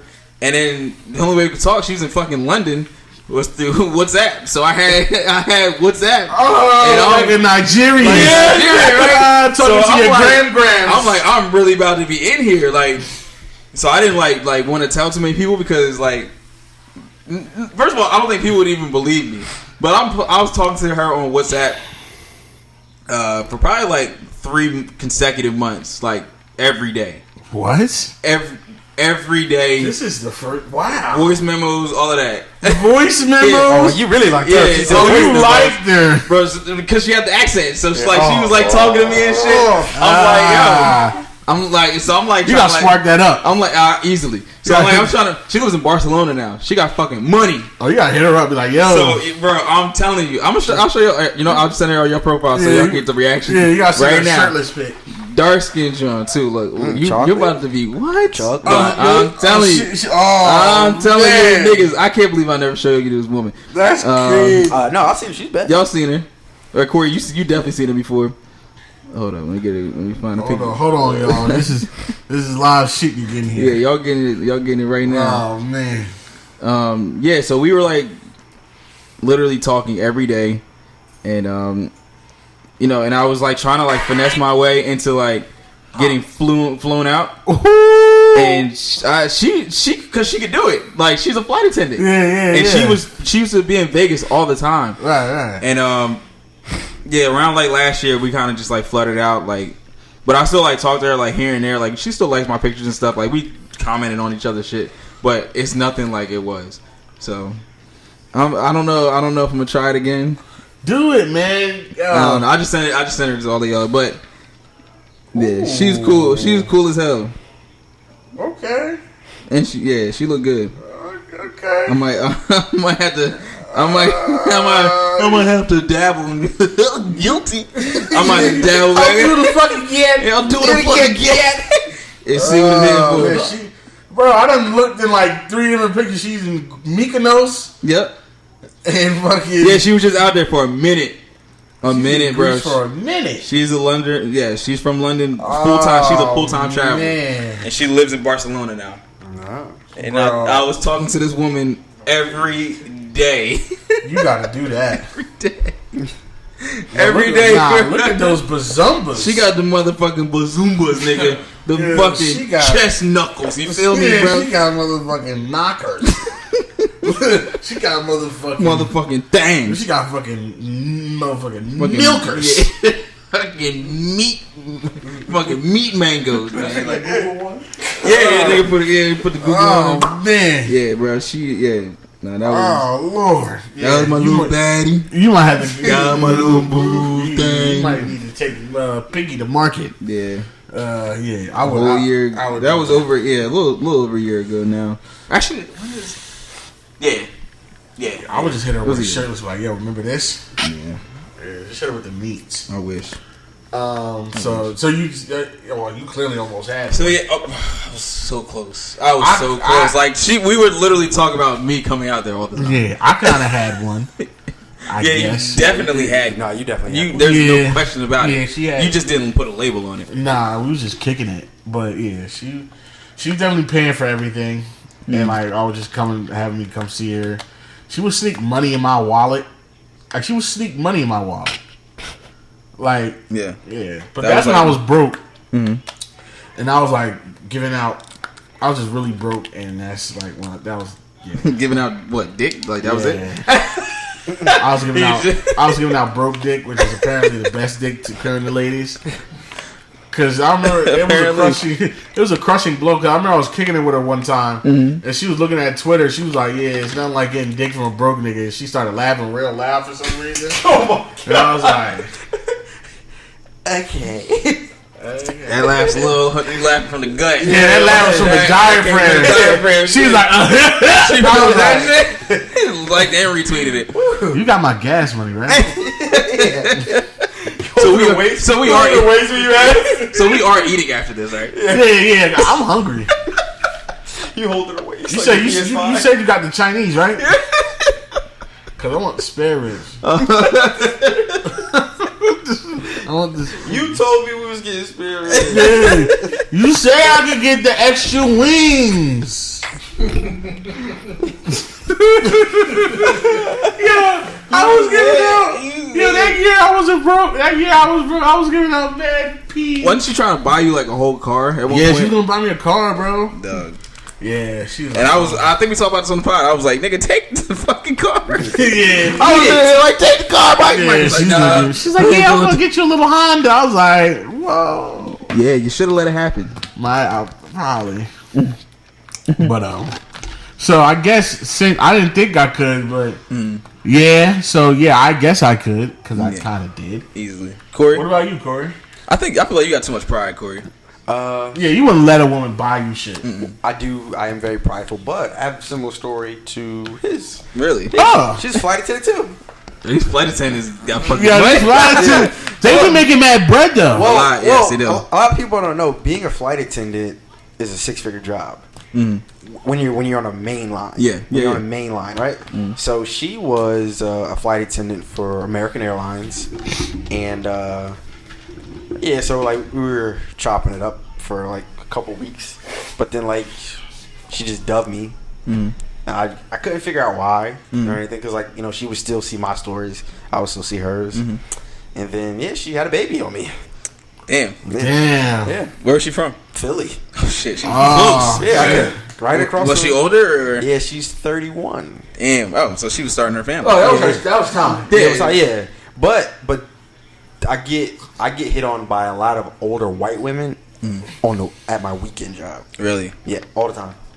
Oh yeah, you're a black man in a suit. A black man in a suit and young, a fitted suit at that. So like, like so. Yeah. I like the one time I had no interaction with her. I had just walked past. So I was walking And my coworker stopped me. It was like, yo, that. And she was probably like mid to late 40s, and she was just like, she was like, yo, that white woman just can't stop talking about you. She was like, your smile is gorgeous. You were just gorgeous. So then she's leaving, and then she stopped, and she was like, I just want to let you know that you are a very handsome young man. You should try acting. Blah, blah, blah. Like, but I act like I like you. I got a role for you, Django. I'm a star. Nah, man. I mean, I would never be opposed to having a sugar mama. Like, I would I would be in heaven. A woman buy you shit? Like, why not? Would y'all do it? I don't like that shit. Or have y'all ever had a chance? So, I would, but I wouldn't do it long. Mm-hmm. Could I? Like, right, working as a bartender? Oh, yeah. My gosh, women are disgusting. No, they're just women are like filthy, bro. Women are nasty. It's just a lot of niggas that see that don't have it to them is because you're fucking ugly, and they don't want you. But when women really get in their bag and they find you attractive, they're nasty, bro. Yeah, they're pretty nasty. I literally had a group of women. A group of women. Yeah. Literally go. he gonna have the best story. Remember his? Oh, word! Oh, yeah. Q? You might need to come up to one of these mics, Q. Yeah. Oh, yeah. Oh, wow. While working, I had one woman ask me if I thought that her pussy was ugly. How would I exactly, Michael? She wanted you to ask. She asked me, do I like pierced vagina? I said no. And she's like, so my pussy is ugly? I don't know how y'all like. I feel like that. I feel like that's very unnecessary. I never had it before. Hey, what are you doing? I feel like that's unnecessary. If I wanted metal in my mouth, I just suck. Did she have? I think she might. Yeah, I'm good off that. No. I'm trying to remember. I think one girl might have had it. I'm good. 100%. Nip piercings alright. No. But like, I like those. Yo, nip piercings lit. I like those. I like that. Q, come on. Yeah, come on, Q. Now come over here. Oh my god. But you had one? He has the best one. He told. I don't remember that shit. He told it off air. Nah. Was it off air? It was off air. Hey, are you comfortable telling this story? Yeah, I'm good. Fuck. Alright. I'm about to say, I got the short wire. I don't know how it's gonna work. I'll go next to Mike. Alright. Oh man, this is gonna be good. Alright. We got tell it like how you told it up to us. I don't remember how the fuck I told you. Alright, producer Q in the building. I will I'll refresh your memory if need be. Yeah, I forget. Alright. I might have been lit. Yes, you can. I'm a little lit right now. Shout out to that captain. Yeah, this show is. This shit don't work, bro. Like you took sips, nigga. Don't fuck it. So I'm not functioning out like you, nigga. Well, get better. Long story short, yes. No, make it long story. No, I would do it. You did. Yeah, I'm about to say you would kind of a little bit. One of my best friends from high school. He is married now. He's a year between us, so he's 26. Mm-hmm. He's married. His mother-in-law, freshly divorced. His wife was pregnant. His mother-in-law wanted to celebrate her divorce. I'm a junior in college, summer after my junior year. She's like, fuck it, we're going to Vegas. And they're married, like she's pregnant. I need somebody to come with me, so I'm buying you a ticket. I remember this now. They live out of state, like multiple states away. So they all flew together. She literally just sent me a packet. It was like plane ticket, hotel room, plane ticket back. Like she took care of the whole fucking thing. We get there. That's so lit. Yeah. You are like a slut. Yeah, like a fucking whore. It's so lit. Yeah. So the hotel room though, it's the two of us together. She's 4. Of course it is, man meat. I'm 21 at the time. I'm 22. She's No, I think you had just turned 21. Yeah, it was early. Like, and she was probably 44, 45. And she like, can we get a scale 1 to 10? I mean, how she looked? Like for a 45-year-old, she's probably like a 7, 6 or a 7. Easily. All right, okay. Like, hey, man. I ain't mad at that. Do what you gotta do out in these streets. Mm-hmm. And So we get out there. They get there before me. So she has a car waiting for me to bring me to the hotel. It's me and her in the room, and then my boy and his wife in the room. And that's your boy's mother-in-law? Yeah. So that's his wife's mom. Yeah, she's freshly divorced. Who, like, I hung out with these niggas multiple times. Like, I knew her husband. Like, me and her husband were cool. So did they know that she was doing this? So there's a group text with all four of us, and she's sending lingerie in the group text. Oh! What? Yeah, Hey, yo! Yeah. but like, she used to fuck around like, all the time. I'm not thinking nothing of it. I'm like, whatever, like, cool, whatever. I'm going to, this is my first trip to Vegas. Whatever, I'm there. No, I don't give a fuck who it is, I'm there. Yeah. So we get there. We're at, what the fuck was the pool? Not here. Club Rehab. Okay. It's closed down now. Yeah, it was the big one. Like Diddy was at the host of the pool party the day after we were there. Mm. So it's like it was the big spot where everybody had their what the fuck are they called when they have the stays down there? Cabana? Wait, no, like when the residency. Okay, so I take over the big guy, the big name artists have their residency. Mm. So we're down there. We have a cabana at Club Rehab. She buys a bottle of Ace of Spades. Oh fuck! She got money. Yo, yeah, bottle Ace of Spades. This is August or July, and fucking no, she made the money. It's like she makes money. So we're in the pool just chilling. I'm gone. Like she ended up getting 2 bottles of Ace of Spades, bottle of Ciroc, bottle of Henny. We were shit faced. Yeah. And my boy's wife can't drink. She's fucking like 6 months pregnant at the time. So it's just me, my boy, and his mother-in-law going in the pool together. Next thing I know, she has me pinned up against the wall in the pool, hands down my pants, and just started tongue down my throat. Like out of nowhere. Like I literally was like dancing, and then this happens. Yo. And her daughter is 20 feet away just watching this whole thing happen. Mom, and her daughter are the same age. So I was like, what the fuck? And then we go back to the room. And yeah, I had to. I owed her that much. I owed her that much. And then the next summer she paid for me to go to Jamaica. With her new husband. What? Yo, these women are. You were the pool boy. So literally, so she's married now. She's married again. Yeah. So what? You didn't hit her off. You didn't hit her off at the Jamaica trip, did you? No, I didn't. Well, no, I didn't. You hit her off again, like another time? No. My choice. I was like, this is gonna get messy, so let me chill. Yeah. But like, yeah, she takes care of a nigga still. Like, like when I go out there, I stay at her house instead of my boy's house. Like my boy has a house, his wife and kids. I stay at her house. That's her husband. She take care of a nigga. I don't know if he knows, but like my boy makes fun of like it in front of him. Like my nigga's ignorant. He's an ignorant nigga, and like he talks about it like, wow. Oh yeah, it's bad. But like then fucking, so our rooms are right next to each other. Like we end up going out. We went to fucking Gordon Ramsay's restaurant that night in Vegas. She bought a nigga steak from Gordon Ramsay's restaurant. Like, yeah, like I had no choice. What the fuck you want me to do? You just sitting there when that steak come out, like, damn, I'm about to fuck this woman tonight. Like, no, I fucked her before the steak did it. That was my reward, bitch. Oh shit, steak and potatoes, nigga. Oh my god. She was at the meat. She done fucked this way. Hell yeah. And then we're at the table, and my boy is just. He just makes a joke out of the whole fucking situation. His girl is sitting there like, your best friend just fucked my mom. Like, what are you doing? That's fucking lit, bro. Yeah, bro. It was definitely a 10 out of 10 experience. That was my introduction to Vegas, bro. Wow. Well, what happens in Vegas obviously doesn't stay there because now it's on this fucking podcast. So. Yeah, nah, it's cool. If she was on, like, she would talk about it. Like, she don't give a fuck. She's cool. She's cool as shit. And then she clearly nigga some Gucci shoes. What? And the shit off. Just doesn't end with you, does it? Yeah, nigga.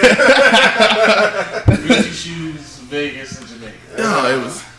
Yeah, and then matter of fact, we went back to Vegas. Was that last summer or 2 summers ago?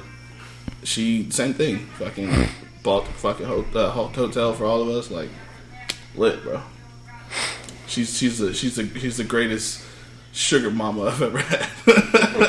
She's a good woman. Yeah, she's a good woman. Why can't more women be like her? I know, right? What's wrong with you? What's wrong with y'all? Give a nigga some money. this dick talk euros. Yeah. Euros, dollars, Franklins. What's the nigga got to do to get some flowers around this bitch? God, this penis talk. Yeah, yen. Come on, yen, frankincense, myrrh, pesos. So all that. Pesos. Come on, man. Oh man. Yeah, I would love to have a sugar mama. Though. Yeah, that shit it's nice. Yeah. When you know you're going into a situation, you don't got to worry about nothing. Because literally, when I was with everybody wants to be taken care of. It's nice. Everybody wants to be taken care of. I didn't like doing it all the time. Yeah. But like once in a while, when I would go see the chick, right, and it's like all I got to worry about is giving out this dick. That's my only task. Yeah. And it's nice that that only It's nice way to live. Yeah, man. I don't know. I wish. Yeah, that shit was cool, man. I think you could definitely pull it off. I think I could do it. I think everybody in this room can pull it off. Absolutely. Who hasn't pulled it off, especially my two co-hosts. I think you two dudes are young and charming and attractive enough to get, especially one of these old white women. If that's so, old white women, that's easy. That's nothing. That's easy. That's shooting fish in a fucking barrel. Yeah, that's easy. But I think you can get one of these older black queens, like one of these nice, seasoned, good looking 40-year-old Jones. I need one of these Jones that like Jada Pinkett mom. That's what I need. Yes. I need one of them. Yeah. I need one of them. I need a 57-year-old with abs. You know what I'm saying? Yeah, Jada Pinkett mom is fine. She look better than Jada, especially now. Because Jada's an airhead. I don't like that. I'm getting games. Yeah, I'm trying to get games gums. Take the dentures out. Her motherfucking bottom mouth. Bottom mouth. Fucking bottom gums. Oh man. Yeah, that'd be nice. Alright, so I haven't hit any of the Do we have topics? Yeah. Oh shit. Maybe we'll be here until fucking morning. Yeah, alright, so bet. We did R.P. Chadwick Boseman. Yeah, R.P. to Nah, I mean, I know this is real short. This happened like a week or two ago, but the NBA protest that lasted like 36 Niggas hours. woke up the next day and was like, well, let's play basketball. Alright, so who that started? It started with the Bucks, if I'm not mistaken, right? Yeah, because of what happened in Milwaukee to Jacob Blake. We talked about that already. Yep, we did. It's not rest in peace because he's still alive. Yep. Unfortunately, hopefully he's not completely permanently paralyzed. Yeah, we don't know yet. So I guess the Milwaukee Bucks protested in response to that, and they said we're not playing. And then the Magic were like, they decided they weren't playing along. And then everybody else followed suit essentially. Yeah. And I'll admit when I first thing, I haven't said this on this podcast. I'm going to say this. I'm going to issue a public apology to Kyrie Irving. Absolutely. I don't think I said anything bad about him, but I apologize on behalf of somebody else. Yeah, because I definitely was thinking he was just on some bullshit, but he was right. Yeah. Niggas playing this, it takes away the focus, and unfortunately, what needs to happen for niggas to get refocused is for another person to be shot. Yeah. And that's what happened. And the only positive thing about this is that the person didn't die. Yeah. So people protest, like they didn't play. WNBA players, they didn't play. A couple hockey games didn't happen. A couple baseball games didn't happen. Naomi didn't play. Naomi Osaka didn't play, but she's playing now. Yeah, she's playing again now. There was a lot of shit that went on pause. Yeah, a lot of shit went on pause for like a day. And when I first saw it, I appreciated it. I really did.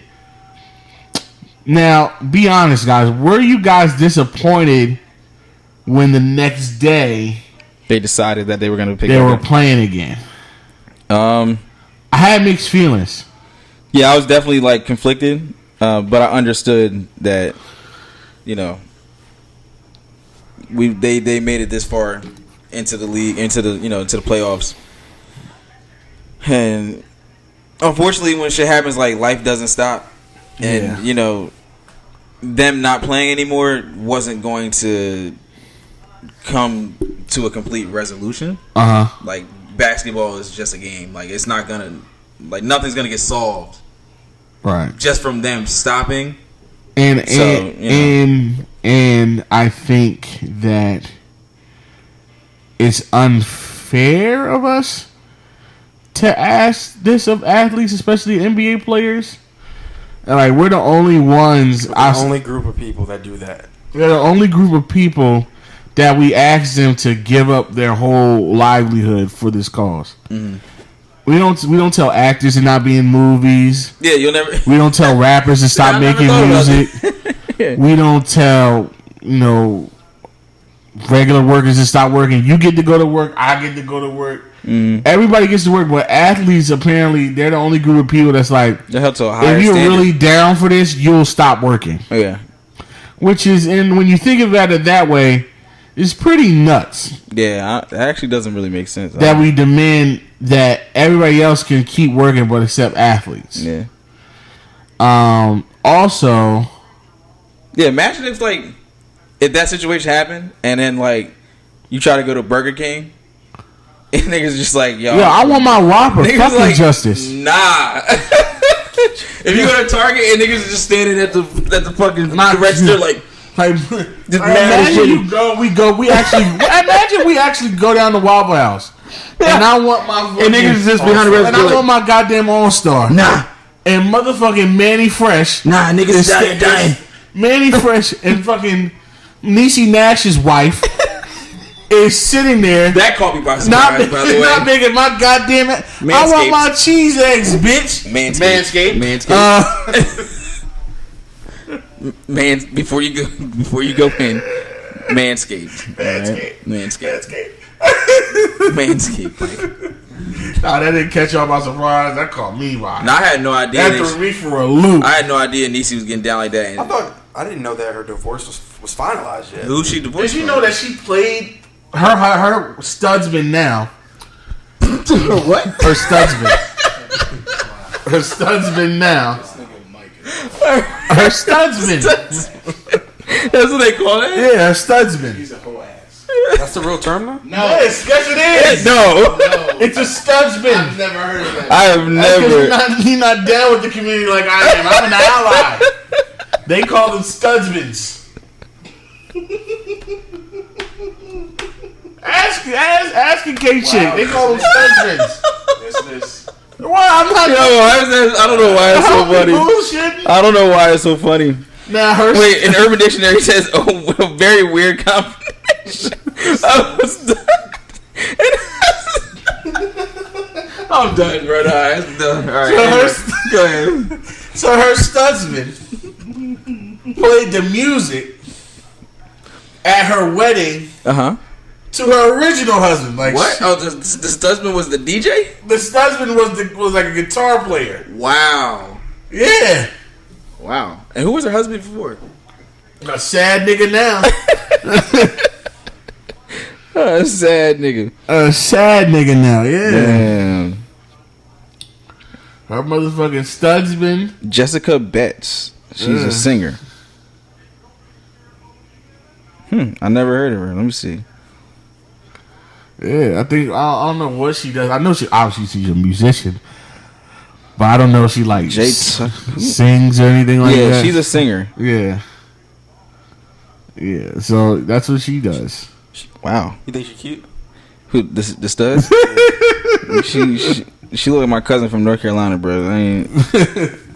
I've seen her ex-husband before. He's a popular dude. Yeah. Mm-hmm. I never seen it. Well, yeah, you've seen him before. His name is Jay Tucker. I've seen him. But Jessica Betts, I've never heard of her. But apparently she is a singer. Yeah? Mm-hmm. Yeah. That's how they get it. Yeah, she's fully like. He is famous, yeah, you're right. Nah, she is pretty though. Like it looks like she's a model as well. Oh, I've seen him before. I didn't. Oh, wow. Yeah. Oh, she got a fedora on. She is like really into the stuff. Do y'all think the studsman stole her away? No. Nah. Wait. Let me see when they Is got that your divorced. man probably telling you that? Yes. Wait, no. Yeah, she divorced him this year. And she was married to Jessica Betts this year. Damn. Divorced and married in the same year. But the thing is, like, who knows when they like actually separated? But that's crazy. Nasty. Yeah, that stinks, man. Nasty stuff. There's nothing you can do about it. And they were married for 9 years. Oof. Love is love. Oof. Yeah, love wins, man. Shout out to man. And her first husband, she was married to him from 94 to 2007. I mean, hey, man. I mean, different strokes for different folks. Yeah, man. Like, you know, different do what you gotta do. What you gotta do out here, man. Yeah, man. Oof. That's different though. Real dick or plastic, it don't matter, man. Whatever gets you there. What were we? But the NBA. Yeah, I was like, what were we talking about? We were talking about the NBA, bro. Yeah. Well, y'all. Yeah, I just think. I mean, I'm glad that they're playing again. I'm disappointed that. How did we even get to? What? I don't know, bro. I don't know. Do y'all know how we got to that? To the NBA? To Niecy Nash. Oh, because we talked about it at Waffle House. He wants Niecy Nash's wife to cook his cheese eggs. Yeah. With the shooter sleeve. Yeah, with the shooter sleeve. With 2 shooter sleeves. And the visor to the back. Yeah, because the visor to the back. The visor's upside down and to the side. Yeah, like an NFL street player. And she gotta have a hand tag. Yeah. Oh yeah. Absolutely. It gotta be like a rose. They gotta say family. Yeah. Right? Yes. Absolutely. FOE. Or FOE. Yeah. Oh man, listen. If you don't have those things, I don't want you cooking the food. Not I don't want you cooking. I don't want you touching my eggs. If they're not in there yelling, like it's not a good environment. Hot food, man. Yeah, I need an all-star. Like, come on, I need that. Drop 2 bacon. I know when we were in New Orleans. Drop 2 bacon. Yo, when we were in New Orleans, like that was the Waffle House we went to wasn't even in the hood, but at all. They were like seeping out. There was some niggas in that shit. Waffle House on Pete. You talk about some niggers? Where? The Waffle House on Peachtree I never been to that in one. Atlanta. Oh God. Ooh wee! I've been to one in Atlanta, it was like 2-3 in the morning. That's Jesus the best Christ. time to go. Nigga, it is like 30 little young nudies out there. It is. I never been to that one. Excuse me. Nigga, I wanted to be in And out. and out. Hell no, I went to the. I went to the, dying there. I went to the bougie one. The one I went to in Atlanta was right across from GSU. Okay, yeah. I was in the suburbs. Fuck that. We was in the motherfucking. You was in the trenches. I'm on the street, nigga, for real. You was in the trenches. Yeah, nigga, Fuck that. Snow on the bluff. Yeah, nigga. Oh man, I love. Now I'm craving this shit. You want to go? Nah, I got work in the morning. Oh, never. I would go if I didn't have work in the morning. I would definitely. I say let's get in the car right now. I would definitely go. Nigga, that's nuts. I would 100% go I pay tonight. for it too. Oh man. Come on, I see you thinking. Nah, I can't. I am thinking, but nah, I can't. Yo, wow. I can't tonight. We've done worse things. I know Keenan would go. You want to go? 2K comes out tonight, so. Fuck that game. Yeah, but fuck 2K. Fuck 2K. This is Don't the same thing as 2K17. Don't you have to download it? I was downloading that. Oh, I'm about to say it's 3 hours, right? My player in this unit is the dude's from North. Really? He's from North. Yeah. Really? Yep. Yeah, that's the only thing that might make me want to buy it. I didn't watch the trailer for it The this dude's time. from North. Yeah. Just says right on his jersey. I'm like, Jersey. That's kind of fire. Yeah, I was like, I like that. When I didn't was see. watching I haven't seen any screenplay. Nothing. Yeah, I was watching a couple of like the Chris Smooth playing it. Yeah, how's it look?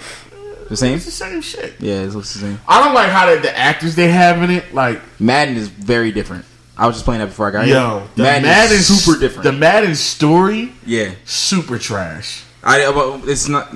It's the trashiest story I've ever seen in my fucking I just life. wait for the new one. The Madden, yes. Yeah, I'm about to say I'm playing it right now. I just kind of started it. Doo-doo. The one before, I think the year before it was good though. Yeah, no, this one's doo-doo. It's Yeah. gonna piss you off. Really? Yeah. Yeah, I mean it already is. Like the niggas are arguing right now. So Did alright, okay, I'm not gonna say that. I think I think Did I you know. play the championship yet? I'm in college. So you already know the dude has the heart issue. Yeah. You tell me why the nigga, they tell you that nigga's gonna, they get that nigga with the heart condition Yeah. to start over you. Yep. Like, yo, he's gonna fucking die out there. Perish. And I won the championship game. Why would he start over me? Nigga, I scored 100 points in the championship game. Yeah, what the fuck are you talking about? The final score of the championship game when I played that was 105-17. That old rusty ass coach has the nerve to come to you talking about, we're going to need you to championship. No, bitch, I'm going to draft and you can suck my fucking meat log. Suck my cock. But anyway. Yeah, I'm sorry. I keep getting distracted. Yeah. But yeah, Adele's Jamaican. Hello, upon the other side. Bro, that shit. Halfway set fire to the red. Bro, the craziest part about that was the fact that people were like, it was the London niggas. London got all the Jamaicans and Haitians and they're like, black Americans are trying to cancel Adele and da-da-da. No, she just like a fucking clown. No, she just looks goofy. And we're gonna get the jokes off. And you know there's a difference between canceling somebody and nobody getting jokes off. We're not canceling Adele. Like, first of all, niggas love Adele. Like, I really do like Adele. Yeah. Like, she's dope. She makes really good music. So it would take a lot more than this to cancel her. And niggas still support fucking whack ass Doja Cat. Exactly. Which is mad weird. Which is mad weird. And I want to let you know right now, if you support Doja Cat, you are a fucking weirdo. Yes. That's it. That's it. Point blank. It's pretty cut done. You're weird. And it's okay, but you're weird. You're weird as fuck. And I saw people saying people want to cancel Doja Cat because she's so talented and that's not why she's in the motherfucking chat rooms. That's no, she's an anti-black goof. That's why. Yeah. And if I can let go of Kanye, I'm detached from Kanye. Doja Cat is not nothing to me. I'm detached from Kanye. And I hate when people are like, well, people still support Kanye. Well, listen, buddy. Kanye's, and I hate to do this argument, but someone's done a lot more. He made My Beautiful Dark Twisted Fantasy than the other one. One made My Beautiful Dark Twisted Fantasy, and one made Bitch I'm a Cow. Yeah. So, yeah. So let's settle down. Yeah. But yeah, you're weird. Doja Cat, you're weird. Yeah. Doja Cat fans, you are also weird. Very weird. Just as weird as her. Yeah. Maybe weirder. Yeah, for sure, because they go way harder than she does. Yeah. But what was I saying? Adele. For her, she just looked goofy, and we're getting the jokes off. She looks nuts. And those were some high quality jokes. That was a top 5 quarantine moment. That was a good. For sure. Some good jokes we got off on her. Did she delete that picture yet? Let me see. I don't know. She looked crazy. They're saying Chet Hanks was trying to holler at her. Yeah, he was. That was. But doesn't she go with? Isn't she with Skepta? Yes. Yeah, she is. That's her man. Yeah. Oh, she still has that picture. That shit has 5 million likes. Nuh-uh. Yeah. 5.2. 5 million likes. Nuts. Adele. Yeah, I don't know what she was thinking when she did that. But I guess on the bright side, shout out to her. She lost a lot of weight. I think she would have looked better if she had the weight on. I like it. You like the way to weight? I like the I didn't. I mean, she looked good to me. Good. She looked good to me either way. But I didn't really. But I don't know what she was actually thinking when she did this shit. She wasn't thinking at all. Yeah, bugging out. But the jokes were A1. And if you think that black Americans, quote unquote, are just trying to cancel Adele just because, we're not. It's just a funny situation. She looks stupid. It looks goofy. Come on, guys. Like, look at her. Use your common sense. She's white with Bantu knots. She just looks dumb. Take off your emotional. Yeah, take off your emotional glasses. Look at this. Your emotional glasses. Just look at it. Just look at this and don't see Adele. There's no way you can't look at that picture and be like, "What the fuck is she doing? What the fuck is any of this?" Like, do you want to start from the bottom and go up, or from the top and go down? She's like a character from the Fifth Element. It's the she knots looks fucking crazy. It's the fucking. It's the knots, bro. Have you ever seen the Fifth Element? She looks exactly like somebody from that. Like Chris Tucker. Yes. She looks like somebody from that movie. Yes. She looks like a future fucking villain. Yeah, she looks stupid. She looks like a Looney Tune. She had Bantu knots. Oh man, who took the time to do and that? And the Bantu knots, you're supposed to have a big ass fucking forehead. Then the big ass fucking forehead gives way to the small, pincer sharp eyebrows. Yeah. Then she got big ass ears with bigger ass hoops. Then she got this green bra on her fucking pale pale patchwork skin. Then you got a fucking feather doodad on her back. She looks like a fucking uncooked bird. This shit is bad. It's bad. None of it should have happened. She looks like a fucking frozen butterball turkey with some curry on it. Lot of mercy. Nah, she looked crazy, bro. I don't know why. She looked like if Spice decided I'm gonna go commit with cake soap, and then she finally reached her max. Not the cake soap, Mike. You know they like that cake soap down there. That's what you call it. We don't like to talk about it. Vibes Cartel. Vibes Cartel. Oh, that's the shit that be bleaching them, right? Sammy Sosa. Fucking Black China, right? Wasn't she was bleaching herself? Yeah. I think she's using. She was selling that shit in Africa. Yeah. Yup. Literally to Africans. Like she did like a tour. Yeah. In Africa and was selling the niggas bleach. Black China bleach cake soap. I'm gonna look in the camera. That bitch needs to die for that because that shit's nuts. Like you're taking advantage of these people, bro. Yeah, you're bugging. They already don't have money. You are bugging. Nah. Bleach? That shit. They had to choose between water or cake soap. No, that shit was and not. You made them have that choice. That shit was That's not fucked up, Black. They weren't even thinking about that till you brought it there. Yeah, nah, that shit's nuts, bro. Ugh. Bleaching your still skin. didn't forget what and you you did take to advantage Rob. of that? Yeah. Right, yeah. And Rob Kardashian didn't deserve anything she did to that. Didn't deserve He that. didn't deserve that shit, bro. Took advantage of that little fat chubby Bro, thing. she did all that shit just to be on TV. All of that. Yeah. Damn, she did that nigga dirty. Yeah. That was bad. Yo, that looks so horrible. In that picture. Right here. But I've seen pictures right of there's other pictures of her when she looks alright. Yeah, but not in this. There's Yeah, way nah, she that look picture good. she looks nuts. There's no way she can look good in that. Yeah. But Adele's Jamaican. That was great. In other black news, did y'all watch Brandy versus Gunica? got parts. I saw some of it. I mean, me and Corey weren't even in. We were in Maryland at the time, but it was cool to see it. But I feel like Twitter kind of blew everything out of proportion. You think so? A little bit. Like whenever they like said anything or did anything, people like took it and ran with it. They don't like each other still.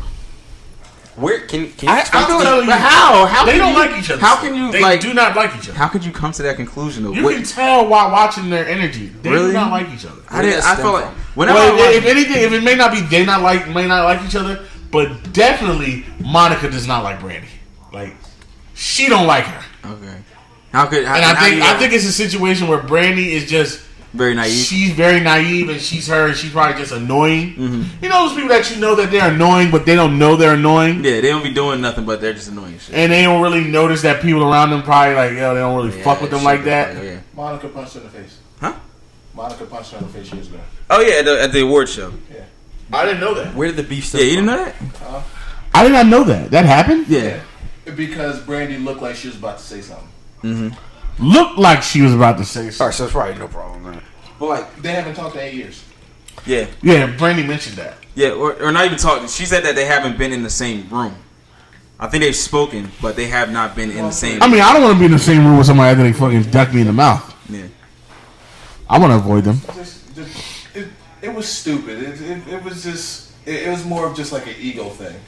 It's like you pitting two young black women against together, and they start to believe it's kind of the Yeah, same no. thing. That's It's the what's same happening. thing that happened with like Nicki and Cardi B. Yes. Where it's like there's no real issue, but people put you, and then it's just something starts. Yeah. I got you. So it's like something like I hate that. that whole Because you're looking for a problem at that point. Yeah, you look for a problem. Yeah. And You're gonna find it. I think the way Brandy is, she seems to me like a person she's real high on herself, and just that in and of itself is annoying. So when you're a peer of hers, you can be like, all right, this bitch, you're not really all that. But you do the same thing she does. Like, say somebody who's like, you meet another DJ, but another DJ who can't stop sucking his own dick. Okay. But it's like, nigga, we do the same type of parties. Yeah. Calm the fuck down. Calm down. Venues. We do the same venues. Yeah. We do the same like type. We get the same amount of people coming through. Yeah. Chill the fuck out. Yeah. But he just keeps sucking his own dick. And it's like, eventually you're gonna be like, oh man, shut the fuck up. I think that's what the situation is with Monica and Brandy. Yeah. But it's been years and years and years, and they have real issues that happen between them. Like what? Do you know? Okay. I mean, punch in the face, punch in the fucking mouth. Yeah. Punch in the fucking mouth. That usually doesn't do it. That usually doesn't solve anything. That doesn't help. So I think that's what that was. Yeah. I think Brandy probably had no problem with Monica, or she doesn't really care. But Monica's like, I really don't want to be around this. Yeah, bitch. I remember Monica is like she's not Hollywood. Not at all. Exactly. At all. Brandy somewhat is. Exactly. So like, and there's another layer to it. Everything's where she doesn't play those like fake games where it's like, oh my god, like women are ending up with stuff they're fake. Yeah, because that's just how they that's operate. just how they are. Yep. But you got that extra level of Hollywood on top of the natural woman fake. So Monica was willing to play the little woman fake games because that's the standard pro quo. Yeah. But when you start playing Hollywood, it's like, oh my god, when Brandy says shit like, oh, we haven't spoken in 8 years, but and then Monica's like, why the fuck you didn't have to say that? You didn't have to say that. You don't have to say that on here. Yeah. And then Monica says something like, she's previewing the song. She was like, that's when I used to, bust down doors and like bust up windows and stuff. I used to be, but I'm saying now. Then Brandy goes, yeah, you definitely did that. You did that to my house too. I was like, oh wait, what? Yeah, like Brandy said shit like that. To my house. Like she's like, you did that. You did that to me once too. Monica was like, no. So it was like shit. Wasn't like Brandy like telling poems and shit? Yeah, because I heard people saying every song you're doing a poem. It's like, what's she, LMA? Exactly. Imagine this, and then someone you like somebody you've been avoiding for years, and now you finally got to be in a room with this motherfucker, and now it's like all the things you used to probably didn't like, and they turned down. They're just showing up again at the highest. It's like, holy fucking shit. Monica should have been like, yo, talk about the manslaughter. Yo. Oh. That would have shut all that up. Talk about the car accident. That would have shut everything down. Somebody said on Twitter, I was like, Monica. That Monica got hands, so I don't think Brandy want to see her. And this only reply was like, well, Brandy got car keys. They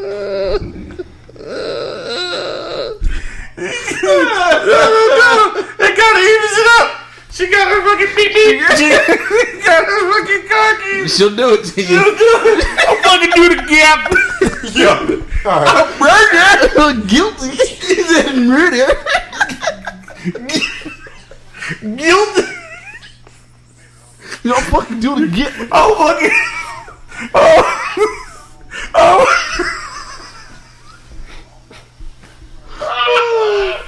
fucking do it again. The demons told me to do it. The demons told me to do it. Oh my god. Fucking Brandy, calm down. Ray J paid a lot of money for your lawyer. We know you fucking did it. We know you fucking did it, Brandy. But you know who's here? Ray J. Because he cares about you. He sell all these scooty bikes and these Raycons to pay for your lawyer. Now, when he asks you, did you mow that person down? What are you gonna say? Y'all do the fucking get.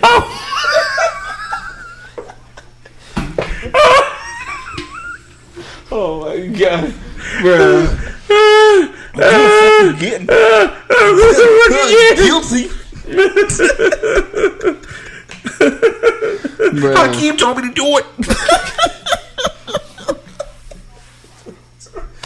Oh man, Niecy told me to do it. I gotta go back and watch that. I'm gonna go back and watch my. Oh yeah, bro, he's a fucking bitch. She's a bitch. She's a bitch. Have you watched it, Corey? Moesha? Yeah. I mean, like recently. Yes, because of because of the. Kenny, you watch it too? Because of Netflix. Isn't she a fucking bitch? To be honest, Frank annoys me the most. Well, he's weird. No, he's fucking weird. He's just weird, yeah. But isn't Moesha a bitch? Yeah. It starts off that way. It like the first 2 seasons. Like she's a bitch. First 2 seasons. I'm like, oh my god, how do you get through it? But you know what's really good though? Sister. Yeah, I gotta. Yeah. I didn't remember it being that good. Yeah. It's really good. Young Marcus Houston. Yeah. Yeah, before he got weird and started marrying. Did we talk about that? 18-year-olds. Did y'all know? For the listeners who don't know, I'll do the fucking yet. I'll do the fucking yet. Right? Marcus Houston has this wife now. She's 19 now. And they met like 2 years ago at like some a Jehovah's Witness like convention. convention type shit. Before this, that girl was missing. And 17, I believe. Yeah. Yeah, they said she has a missing persons file. Yeah. And it's real. Like, you can look that Somebody shit up. said it's still active. It is still active. She hasn't been returned. So Marcus has her. Marcus got her. Marcus. Please. Marcus. She hasn't been returned. No, technically she hasn't because she's fucking married. Marcus got her. Bruh. That shit is so fucking weird. Marcus. And like. Marcus snatched her up. He did. Oh, no. Marcus snatched her up. Yo, get out of here. Get out of here. Marcus snatched her up. I was like, Don't say a word. oh my God. Just come here. Turn that off. Turn it now. I got something I gotta do tonight. Listen. Ain't never been a man wanting anything but just. Niggas talking to a child. Yeah, you talking to. You know what's crazy? Talking to You know what's crazy about the whole situation? Like, I went on Marcus Houston's Instagram and I was looking at like the wedding pictures. Fucking Chris Stokes is still commenting. He's picking him up. Yeah, bro. He said, "Respect the technique, bro." I thought Chris Stokes was going to introduce them. Huh? Isn't Chris Stokes going to introduce them? Yeah, that's why he bigs him up so much. If he is, that makes it even worse. And then we went on his page. That nigga has a mohawk. Yeah, he's 50. He's like, yeah, he has a mohawk. Whatever Razby said, he did that guilty. shit. He's guilty. That nigga was tickling mad booty holes, bro. Whatever Razzie said. Yeah. Whatever Razby said, he did that shit. That nigga nasty. That That nigga's disgusting. That nigga with a 50-year-old nigga, you're a nasty motherfucker. All niggas is nasty, bro. You just Like, have to get the book thrown at you. nah, yes, absolutely. Yo, somebody throw the book at Chris Stokes, bro. Marcus Houston. Marcus wrote. Oh my God. What happened? That's the worst one. Wait, Q, what happened? Marcus Houston wrote Maya, who's his wife, is like a daughter to Chris Stokes because we were all like family. Being a Jehovah's Witness, we Flag number one. True love like family. So Chris Stokes introduced them to each other. Oh, and he got a curly mohawk. Oh my God. Bro, as a 39-year-old, there's nothing you have in common with a 19-year-old. Nothing. The only thing they have in common is being black. Being Jehovah's Witness. Like she can't remember when you was on Sister. She doesn't know. Was done. She literally doesn't know. Oh boy. She don't remember naked. She don't remember. Well, she remembered when you played it for that one night. But she don't remember. She don't remember. She don't know who IMX is. She don't immature IMX. She don't remember the fucking you got served. She don't remember the plastic suit you wore. Bro, This shit he weird. looks nasty. Yeah. Chris Stokes? I've never looked at him. No, he's a his nasty Instagram. looking His ass Instagram. nigga, bro. His Instagram. He looks nuts. The nigga is 50. If you're listening to this, go ahead and look. Go on Marcus Houston's Instagram right now and look at his shit. Like, he got mad wedding pictures of them together. The wedding did look nice. I'll give him that. I like weddings, so it looks great. Looks amazing. But this is some weird shit going on, and you'll see Chris Stokes. 1969. The nigga has a year he was born in. He's a weirdo. Niggas have year. Nigga we got the bro. year where you was born. He looks and crazy. in your socials, you don't need to be on social media at all. He looks crazy, and he should not have. He has 500,000. And he tags himself in every picture that he's posting of himself. He really does. Yeah. I'm bothered. Fucking boomer. I am bothered, bro. This shit is weird. Look, he tags himself. This shit is not normal. Like, nigga, we know it's you. You know it's you. You know it's you. Dumbass. Your page, fuckface. You should be in jail for So we were just talking about Moesha and nasty ass Marcus Houston on Sister, right? And it brought me back to now that I'm looking at some of these new shows in a newer light. I'm not gonna look at what you sent me, but I feel like it's gonna be the same thing. What? I don't know. I'm gonna look after I send what I'm sending to Keenan. Yeah, it's gonna be nuts. Oh man. I'm not even ready. Hold on. So we just found out that Disney said they're going to proceed with proceed with Black Panther 2 without Chadwick Boseman, which is like, I mean, Expected. It's expected. A little disappointing, but expected because Ryan Coogler better be heavily involved, bro. Ryan Coogler, you better get your motherfucking pen out, boy. Yeah. I want you working that thing, baby. Pause. One thing that's interesting about Ryan Coogler, that nigga's Cali accent is so fucking I never heavy. heard him speak. Huh? Mm-mm. Have y'all never heard Ryan Coogler speak? Hold on, I got you. Talk about something else real quick. We're talking about speaking of emotional moments, right? I guess because obviously whatever tribute we were talking about tributes, and whatever tribute they do to Chadwick Boseman in this Black Panther 2 is going to make you fucking cry like a damn baby. Yeah, it is. What can y'all think of some movies and moments in movies that made you cry? Yeah, just one. I got a couple. I have a few. Because I used to look at that, that's some soft shit. But more as I get older and older, more things make me cry. Or I'm just okay with crying more. There's nothing wrong with crying. No. Yeah, now I understand that. Because I'm not a fucking... I damn near cried applying for classes today. That's what's up, though. First of all. That shit was nuts. How's it feel, man? It feels weird. Not gonna hold you. Because I never thought I'd be in college again. Damn, bro. For real? Yeah, no, I was ready to get that shit up. So that was like that's different. Beautiful, bro. So you all applied up? Yeah. So I mean, since it's COVID and I'm working, I'm only taking 2 classes right now. Okay. But I'm gonna go back in the wintertime and then do more in the spring and then finish in the summer. Okay. How many credits in total do you need to finish? I never told like my true college story, have I? On here. No. So I'm a history major and I only need, technically according to my program evaluation, I only need 3 credits. But my last year and a half of college, I did nothing. I didn't turn in anything. I went to I went there, but I did nothing. Like I wasn't interested in anymore. My last semester living on campus, I almost dropped out, but I didn't, because how was I going to tell my parents that? So I was just there. So I was like, I only really participated in the classes that I liked, and the classes I didn't like, I just wouldn't do the work. So my GPA obviously took a crazy toll. You were depressed?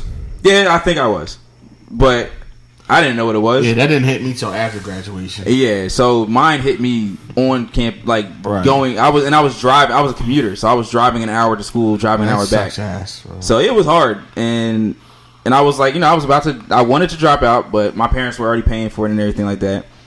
Somehow I never ended up on academic probation like that. I never got kicked off, like, because you had to do it like 2 semesters in a row. Yeah, and I have bad study habits, so like if I'm able to pass something, I'll do it without even having to study. But if I don't study, then I'm not going to pass it because I'm not going to study. Right. Like it's crazy as that is. So now I'm here, and it says I need 3 credits, but I really just need to get my GPA up. So that's my main focus. I'm taking 2 classes now. Oh, so you want to. Okay. Yeah, and basically you tanked your GPA. My GPA, and you don't want to graduate with a shitty GPA. Exactly. No, I cannot graduate with a shitty GPA because they won't let me. Like technically, I could be a graduate if I went somewhere else. I probably could be a graduate, but Kane is kind of prestigious, and our history department is crazy. You're only allowed to have 2 C's. I have like 7. Oh, okay. And I was getting. So you got to retake classes. Yeah. So I got to retake classes. I got to take classes that actually matter. Like before, I was just taking bullshit, and or I was just failing shit. Like I didn't get my first F until college, but after that, once I got the first one, them shit started rolling in. Right? Yeah, and then you get to get numbers. So hell yeah, them shits were just like, all right, fuck it, pass the blunt. Yeah. So my last semester at Kane was spring 2016. And now I'm back fall 2020. Fall 2020. So, I mean, I say all that to say, move at your own pace. Like, there were times where I'm like, nah, I'm not going back. It's too late. But there's people who don't get their degree until they're 50. Yeah, so I figured, why not now? You don't understand how hard it is to do college until you doing it. And it don't even be the classes. It be everything else. It's just the environment. Because if it was just going to class, and niggas say it's not just going to class. It's not. It's living. Way more than that. Yeah. It's living with your independence. Yeah. And I feel like what made it harder for me was how easy it looked to other people. So like people were like breezing through that shit, like, and it looked so easy for other people. And I'm like, yo, I'm really out here like struggling. Like I waited 3 years. Yeah, I could not grasp. Yeah, people getting double majors and shit. I'm like, yo. Yeah, I couldn't grasp the concept of college, and I couldn't like get on that level of learning and being a good student. Mm-hmm. But now I'm in the space where I am ready to. I'm like maturity level. Maturity level is different. My headspace is different. Priorities is different. I'm probably gonna. Yeah, I'm just thinking future. Exactly. Thinking ahead. And I'm probably gonna get a minor in communications as well. So like, I'm really trying to like about your life. Yeah, for real. So yeah. I figured now. Not everybody should go to college right after high school. No, I don't. I think what I should have done, I should have went to BCC. But I wanted to play football, and for whatever reason, when we were graduating, community college has such a negative stigma. Yeah, then it was like, oh, you're going to 13th grade. I'm like, no, people should have went to 13th grade. You know, this is the thing with our situation. I disagree. Community college does have negative stigma, but our situation is different because we live around one of the best community colleges. Yeah, that's true. In the nation. Absolutely, yeah. And a lot of people don't know that. A lot of like BCC, well, RCBC now.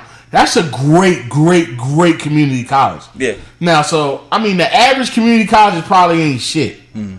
But we had the advantage. Like RCBC is a really great community college. And there's nothing wrong with going there. There's nothing wrong with going there. And the craziest thing about RCBC is the fact that professors at that school teach at all the other colleges in the area. Like there's professors from Rutgers, from Stockton. They all teach there, but we just didn't see it that way because we were 17 at the time. Yeah, you want to leave. You want to get out. You want to leave.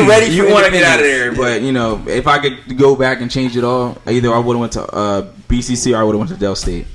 But I'm here now, so I'm gonna make the best of it, and I'm gonna finally finish this shit because that's what's up, man. I just been like putting it off for a long time, so that's where I'm at. Good. But college was not it for me. College is not an easy road. Yeah. It's not, man. What do you think was some of the hardest things that you had to grasp about your experience at Montclair? Me? Yeah. College in general? Just knowing that everything is on you. Yeah. Okay? And that you can avoid not doing your work or doing stuff for a while, but eventually you gotta face the shit. So it's like I could fuck around and not do my schoolwork, and I could not go to class. I could fail tests or not go to take tests or whatever. But when you get that F, and you gotta explain, or it's not like one of those F's where you could just take it back next semester and you can go on, or it's one of those classes where you need to pass this class, or you have to wait another year because it's not available. It's not available, or it's critical. You can't take other classes because you got to pass this class first. So now, hold on, you done fucked around, and now you had to do a whole extra year of college, and now you have to explain to your parents and grandparents, people who are putting you through, that you have to do another year because you were being a dickhead. Yeah. Or things like that. Or that, we didn't anticipate for you to be in school for 5 years. So, hey, this last year or this year you want to go to school, we can take you to school, but you're not going to be able to live on campus. Yeah. So you need to figure it out. You can either come back home and go to BCC or you go to Montclair, but you're not living on campus. Yeah. So you taking the train back and forth. And I did that. And then I thank God I had my friends that was letting me crash on their couches and shit. Yeah. And I gotta take summer classes, but the summer class is only available in Montclair. So I gotta take the train from Burlington in the fucking summer to take one class to come back. And that was a pain in the ass. So things like that, I realized I put a lot of extra hardship on myself by not being focused. And then that translates into life in general. By not being motivated or just doing what you're supposed to do, you end up making life harder for yourself than it needs to be. Absolutely, yeah. So it's like, I look at stuff and then I usually, like, a sign of maturity is placing blame on everybody but yourself. So I was like, damn, I just made my life harder, set myself back, made my life harder because I didn't want to do what I was supposed to do, or because I don't do internships in school because I wanted to fuck around. Yeah. When everybody else is doing internships, Yep. I didn't do one. Yeah. It's hard to find a job in my field because they want you to be in an internship. Yeah. Thank God I have one now, and that was only because someone gave me a shot. Yeah. And hopefully in the future I can use that to get more opportunities. I'm going to be seeing now that I'm entering back into the field because of COVID and all that. Getting back into like really trying to get in my field. But it's like you have to. It's things you have to do, and you have to follow a path if you want to do certain things. And it's like straying from that path always not the easiest. It just makes shit harder. Yeah. So it's just staying focused. Yeah, that was definitely my thing. Saying that. I know I definitely made things harder on myself when I was in school because I know in certain situations or certain classes I would definitely be like intimidated because like I said I'm a history major, so the people in there are like smart as shit. Like I'm like my professors are on CNN. Like these are like legit people like who write books and shit, and so I'm in these classes and I'm just like I'm sitting there. I'm like a lot of times I felt like I shouldn't have been there, and then a lot of times I would be like, well, if I don't try and I don't get the result that I want, then it doesn't matter because I didn't try anyway. Like it's like it's like playing basketball and you're playing against somebody that's good and then they score on you and you're like, well, I wasn't really trying anyway. Like, yeah. That's like a little deniability. Yeah, exactly. So that's like the kind of approach that I had, and a lot of times when I was in school, I was like, I'll pick it up next semester, and it just never happened. So I put it tomorrow. Yeah, and I put a lot of that on myself, but I know now procrastination is so it's a bitch. It's a bitch, and I struggle with it every day. I'm getting better still, at it. To this day. I've gotten a lot better at it, but it's hard. It is and it's like when you spend a whole life up until college procrastinating and then still getting by. Yeah, because I was the king of that shit in high school. I would procrastinate and I would still get an A because it's fucking high school. I'm not a complete idiot. I'm not an idiot in the bars in fucking hell in high school anyway. Like I said, I didn't study for the first time until college. I never seen no F. I didn't get no Fs. I was in school, especially for a class I was trying. I got Fs when I didn't give a shit. Yeah. But I never got an F on a class that I tried until college, and that was till later in college too. Yeah. And I'm like, yo, I studied my ass off. And I'm looking at this test, and I don't know anything. Yeah, I was so nervous. Yeah, to look at a test and you know nothing. Nothing. I've looked at finals and midterms. I don't know nothing. Honestly, I'm gonna keep it a buck. I wouldn't have graduated if I didn't cheat. A lot of people wouldn't. Hell no. A lot of people. Shout out to I forget his name. He's some Arab dude that was in my class. He had the answers.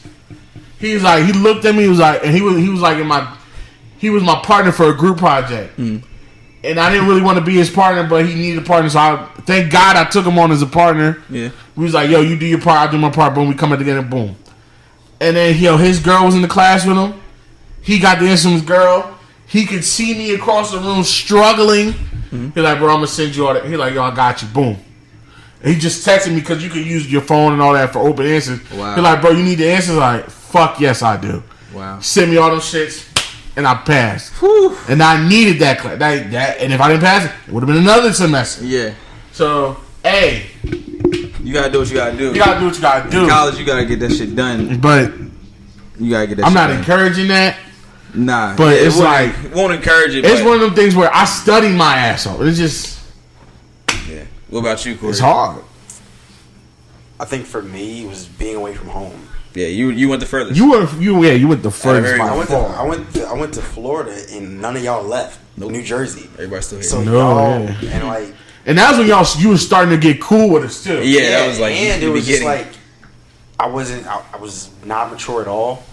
And then I think at first, especially like the first couple of months, everybody there was mature. Yeah. So it was kind of like a sobering effect. Yeah. And I was just miserable down there in general because like I didn't get the college experience. I wasn't having fun, and it was just like it was always work, which is cool. Yeah. But it was like I never got like a release about anything. Yeah. That's why, if you remember, I was always texting you. Yo, I don't think to talk. I think we talk more then than we do now. We talk all the time now. Yeah. But then We talk like, more than, but I was just, I had nobody else to like talk to. Yeah. And it was just like.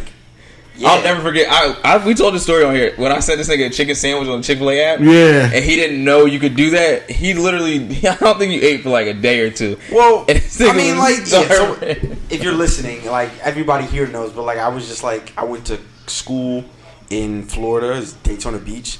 That area is not desirable. I literally tell us all the time, it's like Camden on the beach.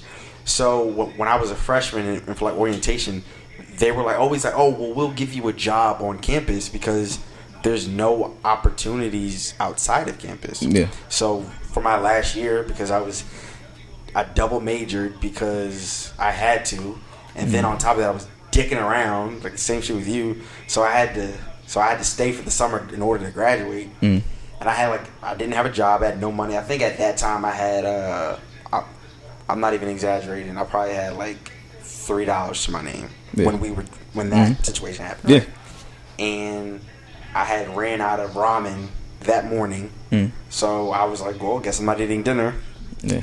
And you had texted me like you don't even realize, but I was like on the brink of crying when you had sent me that out of like joy because like I was gonna get dinner that night. Yeah. And it was just like I was just miserable. And I think like the most humbling experience for me that like even I would say turmoil started in my family was I have a degree from this prestigious university that's in the same lane as Harvard, but here I am applying to work at UPS to work in a warehouse. Yeah.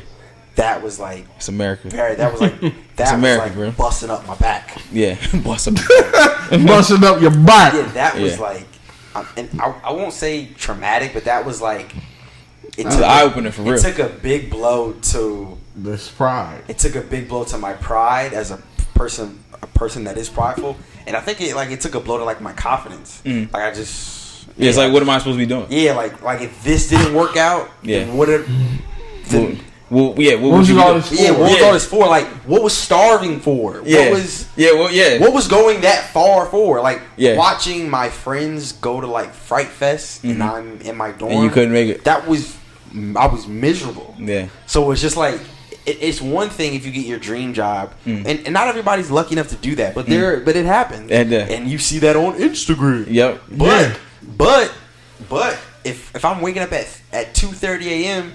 and it's 30 degrees outside and I have to go drive to go work in a warehouse, what was all this shit for? And that's where I got to. And you work next to a nigga.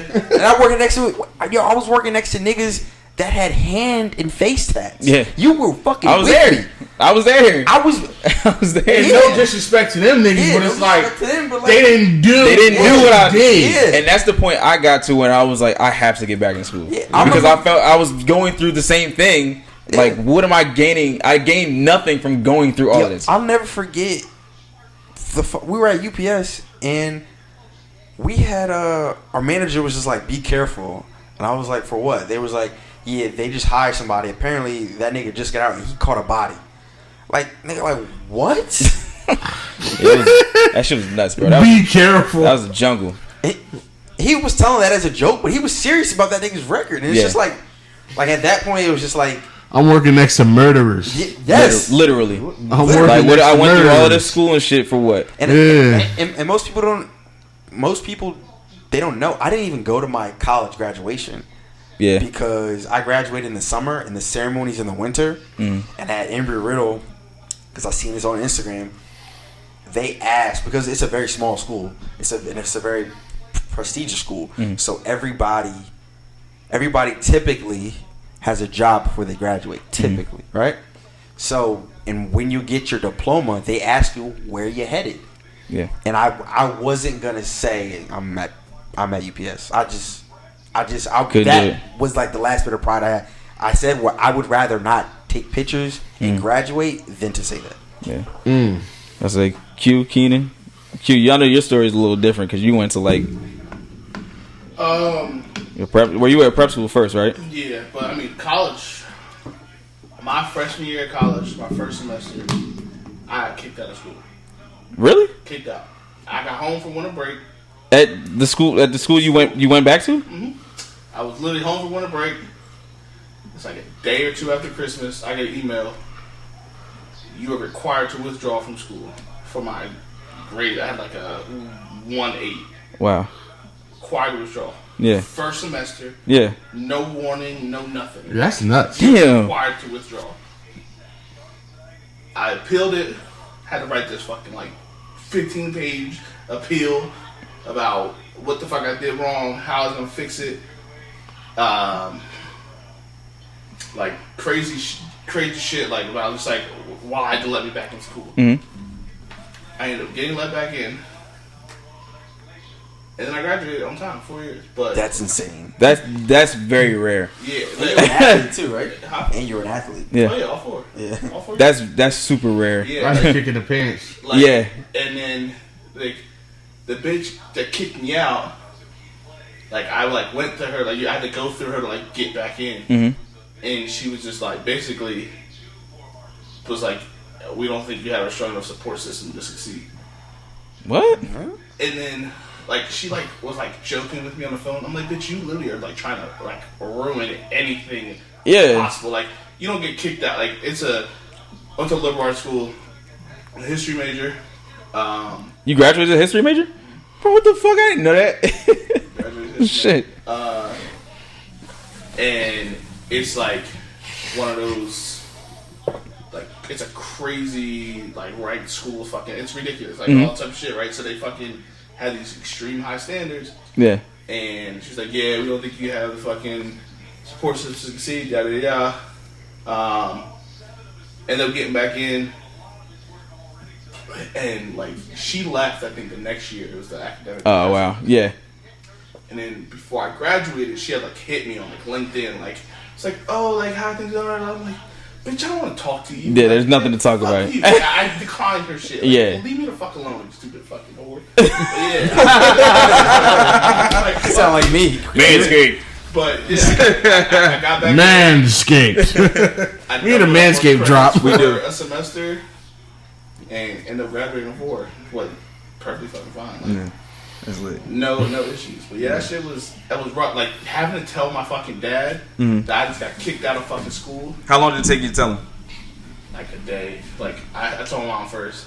Okay. And I was like, what the fuck do I do? He's like, You always gotta tell the women first. Yeah, You got to. I gotta tell them, right? But like I handled the whole appeal shit myself. Like I did it all. I fucking I don't know by the fucking grace of God, I got back in. Yeah. Why were your grades so low? Were you literally So, just not learning at the same I pace, took- or were you just not getting a fuck? I didn't give a fuck. Okay. I didn't give a That's usually what it is. But so Yeah. I went in as an econ major. Okay. I anticipated going to college as a business major. So liberal arts school didn't have business as a major offered. Econ's the closest thing to it. And you have to take a language while you're there. So I had a language class, but language you met 9 times a week. You had 5 every day, Monday through Friday. You had class, and you had 4 TA sessions a week. Yeah. And attendance was like some crazy part of your grade and some other shit, but it was weighted double anything else. Yeah. And it was a year-long class. I had a D in it my first semester. Yeah. So it was double the weight of any other class, and I had a D. So I got like two C minuses, a C, and then a D that was weighted double everything. So my shit was like all the way down. Man, it was weighted heavy. Yeah. And like that's what I tried to explain to them. I'm like, but it's a year-long class. So I got a B plus in it the second semester. So I averaged out to like a C, so something in the C. But the lady, like the academic advisor, didn't want to grasp that I'm in a year-long class that I have a D in right now, that I have a whole semester to bring the grade up. Yeah. But you're kicking me out without any fucking warning, no type of like, you gotta like give me a chance to get this up. It's my first semester. Yeah, You literally gotta, a freshman. You're like, yo, I'm 18. Yeah, I'm a kid. I'm a fucking kid. Yeah, I just want to live. I'm a young Damn. But that's what. So I was in econ, Spanish, some other bullshit, and an intro Black History class. And when I fucked up that semester, my intro Black History professor was a black guy from Atlanta.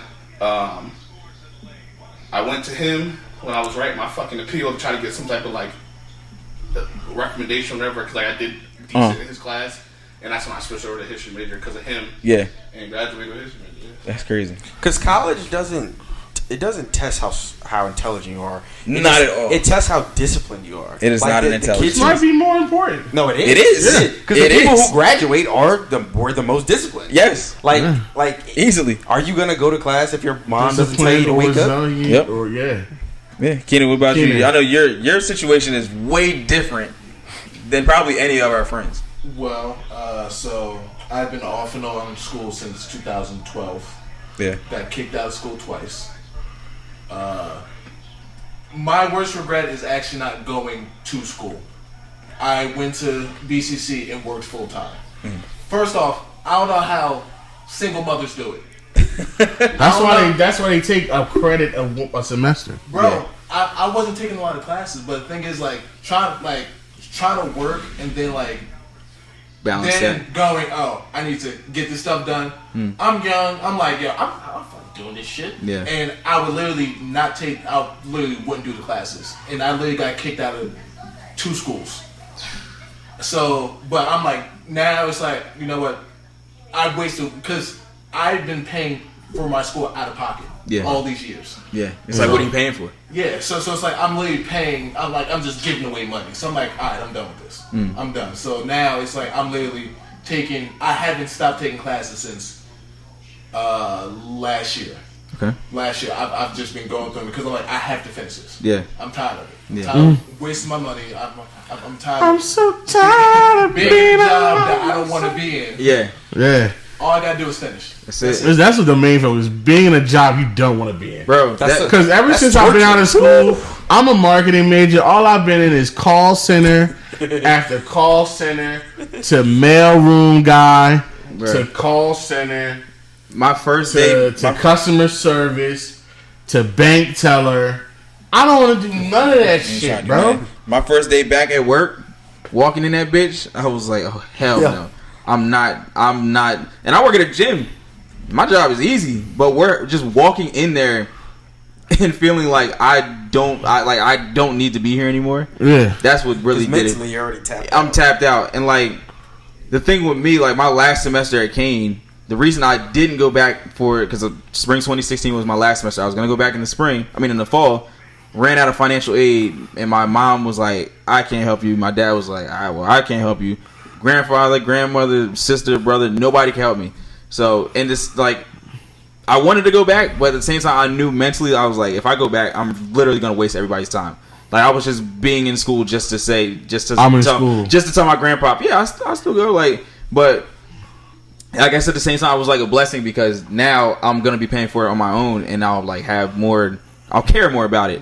And my maturity level is just different, but I know when I was there, like, wasting mad bread, and I just like I owe my parents a lot of money. I owe my parents a lot of money because I was just flat out lying, nigga. Like lying. Literally then lying. When you found out the joke where that's lying, they can't get your grades. Yeah. When I tell you, my parents have. So they just gotta believe what you tell them. My parents have never seen my college grades. No, yeah, they don't know what the fuck I got. They have no idea what I was doing. They don't know. All they know is that I'm done. And I'm also breaking a generational curse, basically, because my dad went to college for like a semester. Yeah. And then my mom, she was at Del State and she got pregnant, I think, her sophomore year, and she dropped and she never went back. Well, she did go back like for a little bit, but she never graduated. So my mom, she has all the credits to graduate, but she didn't pay for graduation, so she never got a degree. So she technically doesn't have her degree. Yeah. She's like, I'm not paying for a piece of paper. Yeah. I'm like, so you literally just wasted money for no reason. I mean, she technically has it. If I could. How much? Wait, how much does she owe? Like thousands? No, well, I'm not sure of like the money aspect of it, but I know that she has all her credits to whatever college she went to. She just didn't pay to graduate. Buy it for. That'd be a hell of a. You should buy that. That might set you off. That'd be cool. You probably cry. That would be cool. If you can figure out a way, your dad might know. You figure out a way, buy that. Do you know what school she went to? Nah, I gotta find out. All you gotta do is ask her, bro. Call the school and they'll let you know. Yeah, they'll be like, "Oh, we're waiting." They'll take the money. Like they're not gonna take your the money. They'll take the money. If you could do that, that'd be dope. Don't Fire. hang on to that. You're welcome. Hang on to that. You're welcome. School is damn. We talking about school. Yeah, I was gonna. It's still a scam. Yeah, it's still a scam. If you're in the situation that we're in and we all had the opportunity to go, I still go. Are y'all first generation graduates? Yes, No. I'm the first person in my family to have a degree. well, my sister graduated, but out of me and my sister have different dads. So like, out of my mom and dad, I'll be the first one. Like out of my entire family, so my dad is one of 7, right? And they all got fucking kids. Mm-hmm. Michaela is the only other person that graduated college. Really? And she's a fucking doctor. She super graduated. Yeah, she's super graduated. We graduated. She made up for all them niggas. Yeah. We graduated at the same time because she did that doctorate program. Yeah. But we're the only 2. We're the first Smart 2 ass. out of our entire fucking family. Yeah. That's crazy. And then what makes it worse, like during the holidays, you got your cousins. Well, I'm doing this and that. Like, Yeah. well, that's good for you. Exactly. Don't bring that up. I'm a second generation. Second generation. Second generation. My father and my aunt both graduated. My mom didn't. She went to BCC for a little bit though, but yeah. On my mom's side, I'm the first. Okay. On my mom's side, I am the first. On my dad's side, I'm second generation. Fair. But it's rough, man. It's yeah, that school shit ain't no joke, man. like a lot of people, like people won't. When you go in, like we talked about earlier, people won't broadcast, or people do broadcast their L's, but they ain't gonna broadcast this shit. Like this is not the shit that people talk about. So like you will never know that a lot of people deal with a lot of the same shit when it comes to college. Bro. Like yeah, and people everybody struggles, man. People fight battles every day. It's a struggle. And battles, so yeah. And people carry those scars of those battles, whether you win them or lose them. Mm-hmm. It shapes who you are. So. And you every day you're trying to do different things. Yeah, you're trying to improve and be a better you. You know what I'm saying? Yeah. So my inadequacies from college or me like procrastinating. That's something I deal with every day. Procrastinating on different things to make this podcast great. Procrastinating on different things to further my career. So it's just things you battle with every day. But I'm never gonna stop. Yeah. You know what I mean? I got things in my life that I want to work for, want to do better for. You know what I'm saying? Mm-hmm. Me, myself, family, friends, loved ones, partners, all that shit. You know what I'm saying? But that's great. Lovely talk, guys. Real quick. That's great. Why are we even talking? We're talking about movies that made you cry. Yeah. And we didn't even say movies that yet. made you cry? Yeah. Facts. How do we get? Yeah, I don't know. I don't know. No, I said I almost cried applying for classes. Yes. What movie made me cry? Titanic. Really? Watching all those fucking crack. Man, Cracker's dying. I was a child. Manscaped. Nigga, that was a comedy to me. Yeah, that was comedy for you. I was like, that movie meant nothing to me. Oh, but you were young. All right, I was like 5 or 6. was a young boy. When that old couple was hugging each other when they were in the bed, I'm like, when Jack first off, she's selfish because they could have fit. But when Jack like, nah, babe, you stay up there. I'm gonna freeze my ass off. She's like, Jack. I boo-hooed all the way to my room. Oh man! I did the Michael Jordan lap. Yeah, I was like, you bitch. What movie made me cry, bro? I don't know. I don't think a movie actually made me like cry, but I know what really made me sad was The Lion King when Mufasa died, and then Simba goes looking for him. That was a rough one. That was rough. I got a few. Definitely John Q. That was a rough one. John Q was a rough one. And that hit it didn't hit me. It hit me, but it hit me because it hit my dad. Really? Because I watched my dad cry because I think this was around the time when I found out I had asthma. Okay. Really bad when I first got it. And you see the kid go down. And I guess I'm just finding out I got really bad asthma. And he's just looking at you like, he's looking at me like, I'm gonna lose my seed. Oh, man. And I'm like, no, I don't want you to lose your seed. And it's like, I'm here, Daddy. He's like, you're all here, son. And we're just going, I'm not gonna bury my son. My son is going to bury me. I'm like, Oh man, I love that It's stuff, bro. you know what's another father-son movie that gets me too? What? Fucking Pursuit of Happiness. When they had to fucking go in the cave in the bathroom. Oh, I was done. Bro, I was done. You know what? I couldn't do it. when he does the clap. That whole movie, it was at least 2 or 3 different. But that bathroom, and then the dude was knocking on the door. Oh yeah, he's just sitting there. Oh, Yeah, that was rough. oh, That was rough. oh, that was so bad. Damn, Oh, that hurt my heart. what so you got, Corey? The only one. Ladder 49. The fuck is that? About the firefighters. Yeah. Yeah, it's not about 9/11. It's about firefighters and like the dude. The movie starts off. He gets trapped in a warehouse for like an electrical fire. Yeah. And so that's the first scene, and then it talks about like his life as a firefighter, and then the last scene is him telling all the other firefighters to leave because he's trapped. So they're trying to get him, and He's then like, nah. he makes like the call. He's like, all right, tell him to leave, and then like the warehouse collapses. Yeah, and then he shows his wife at the funeral, and I was like, I was like probably 11. That's the only one that's ever got me. Yeah. Yeah. That fucking Pursuit of Happiness, bro. No, and another one. What's the shit with the boy that was a soldier? Not Boy in the Striped Pajamas. That one was That ooh. shit was fucking sad. I remember watching that shit. I was just like, Yeah, I didn't cry. But I was like, fuck, man. that fucked me up. And I was like, fuck, bro. Really? That fucked me up. But the kids, and it's like all that shit was just going on around them. They didn't know. They didn't know. I'm just like, this is fucked up. They do not. They didn't fuck, understand. man. No, what's that movie where it's like That was fucked up. Frank Luke? What's it called? He's a soldier. And it was a boy. It was a kid. As a boy, he was abandoned. He didn't have a family. Not Saving Private. No. It was a black dude. Denzel Washington was in it. Not Glory. Filmography. And he was a soldier. And he was a young soldier. Oh, Antoine Fisher. Yes, Antoine. yes. When he walked in and he saw his family for the first time, woo! I was Y'all remember a Antoine Fisher? boo-hoo-hoo. That was in that movie? Yes, He was a therapist. Yes, it was Antoine Fisher, and then the dude from Friday Night Lights, the running back, Boobie Miles. It's Derek Luke.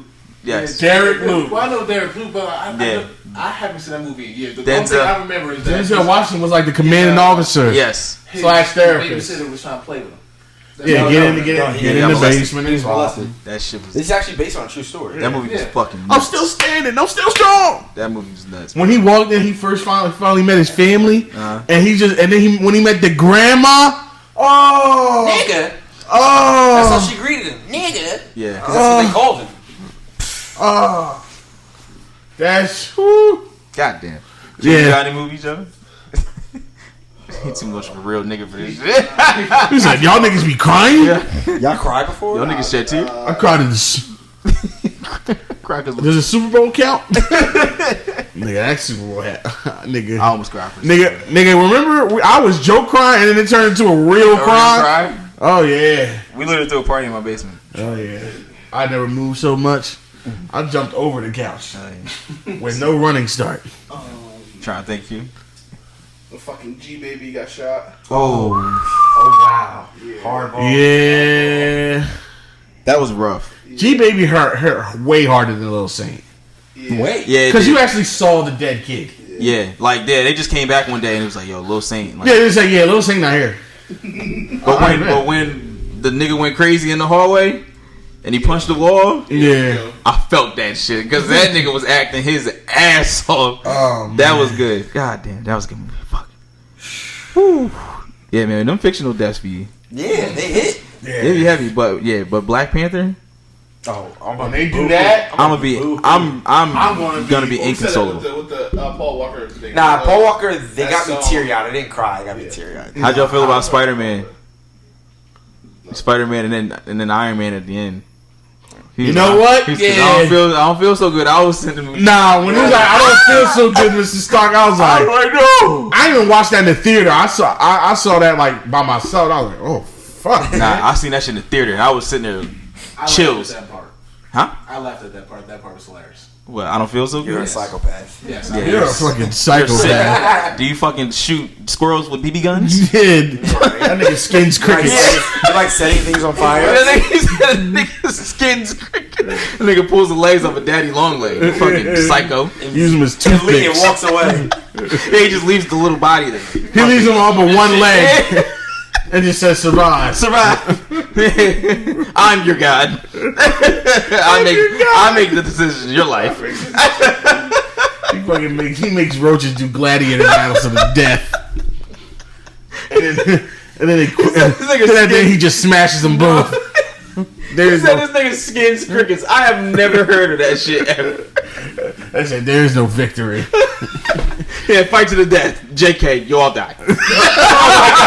JK, everybody. You all die. Wow, kid. You're Alright. sick. Remember I was talking about Moesha and Sisters. Oh, yeah, we did talk about that. Black movies and black shows. And I was looking at, now that I look at some of these shows better, I'm like, some of these shows are better, some of these shows are worse. Now, do y'all have let's just do one real quick. The best black TV show And the worst? and the worst black TV show. Now, yeah. Alright. I mean, it's hard to say the best because there's so many good ones, and it depends on what you really like. So, I guess being politically correct, in my standpoint, the best black TV show is Good Times. You think so? Yeah, that's the best black TV show.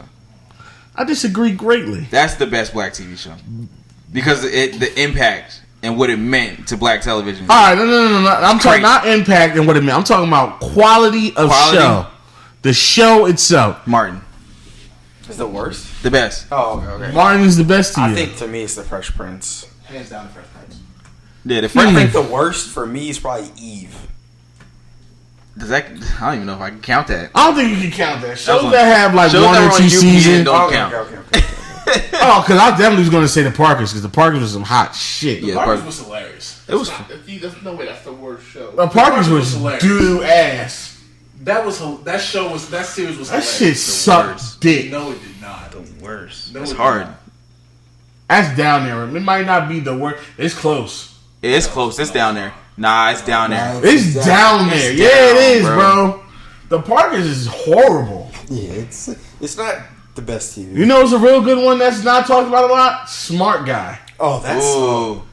Smart Guy's really good. Taj. I'll one up you with one that should be down. The DL Hughley show. The DL Hughley show was hilarious. That shit was funny. That shit was trash. That shit was funny. What are y'all talking? I'm with DL Hughley. That show was hilarious. You know which one? Let me go on. You know which one that's actually kind of trash? DL Hughley's not funny. No, he's not. I said his Honestly, son. how about this? How about this? Hughley, Let's do this. it's not funny. I'll raise you both of them. None of them niggas are funny except Bernie Mac. Nah, Cedric the Entertainer is funny. No, he's he's the likes most Cedric. unfunniest king of comedy I've ever seen ever. It's only 4, so DL Hughley's As far as stand up, less funny than Cedric Entertainer.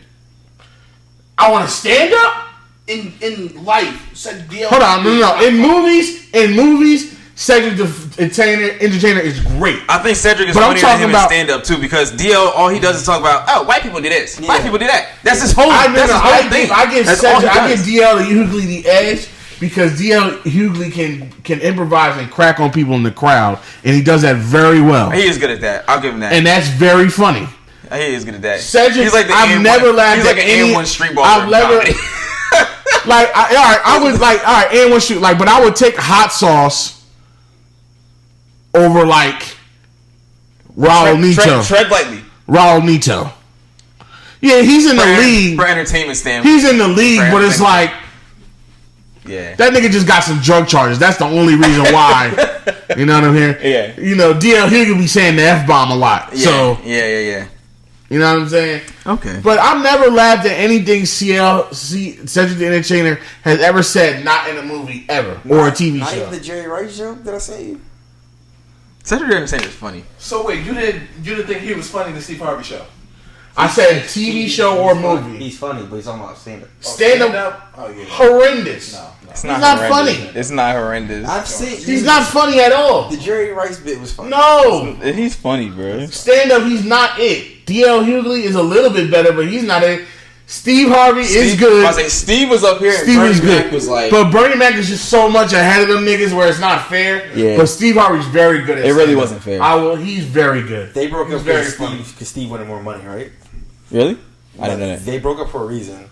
Steve wanted more money. That's fair because Steve Harvey is fucking hilarious. Steve Harvey's hysterical. That nigga is funny. And He's funny all around. Like I in saw all my family, aspects, he's funny. bro. My family's on Family Feud, and they take the breaks in between. I'm telling you, everybody in the crowd was crying. No, he's a funny Like ass that, man. he was doing stand up there. Yeah. It was crazy. But Cedric the Entertainer, He's funny, bro. He's funny. No.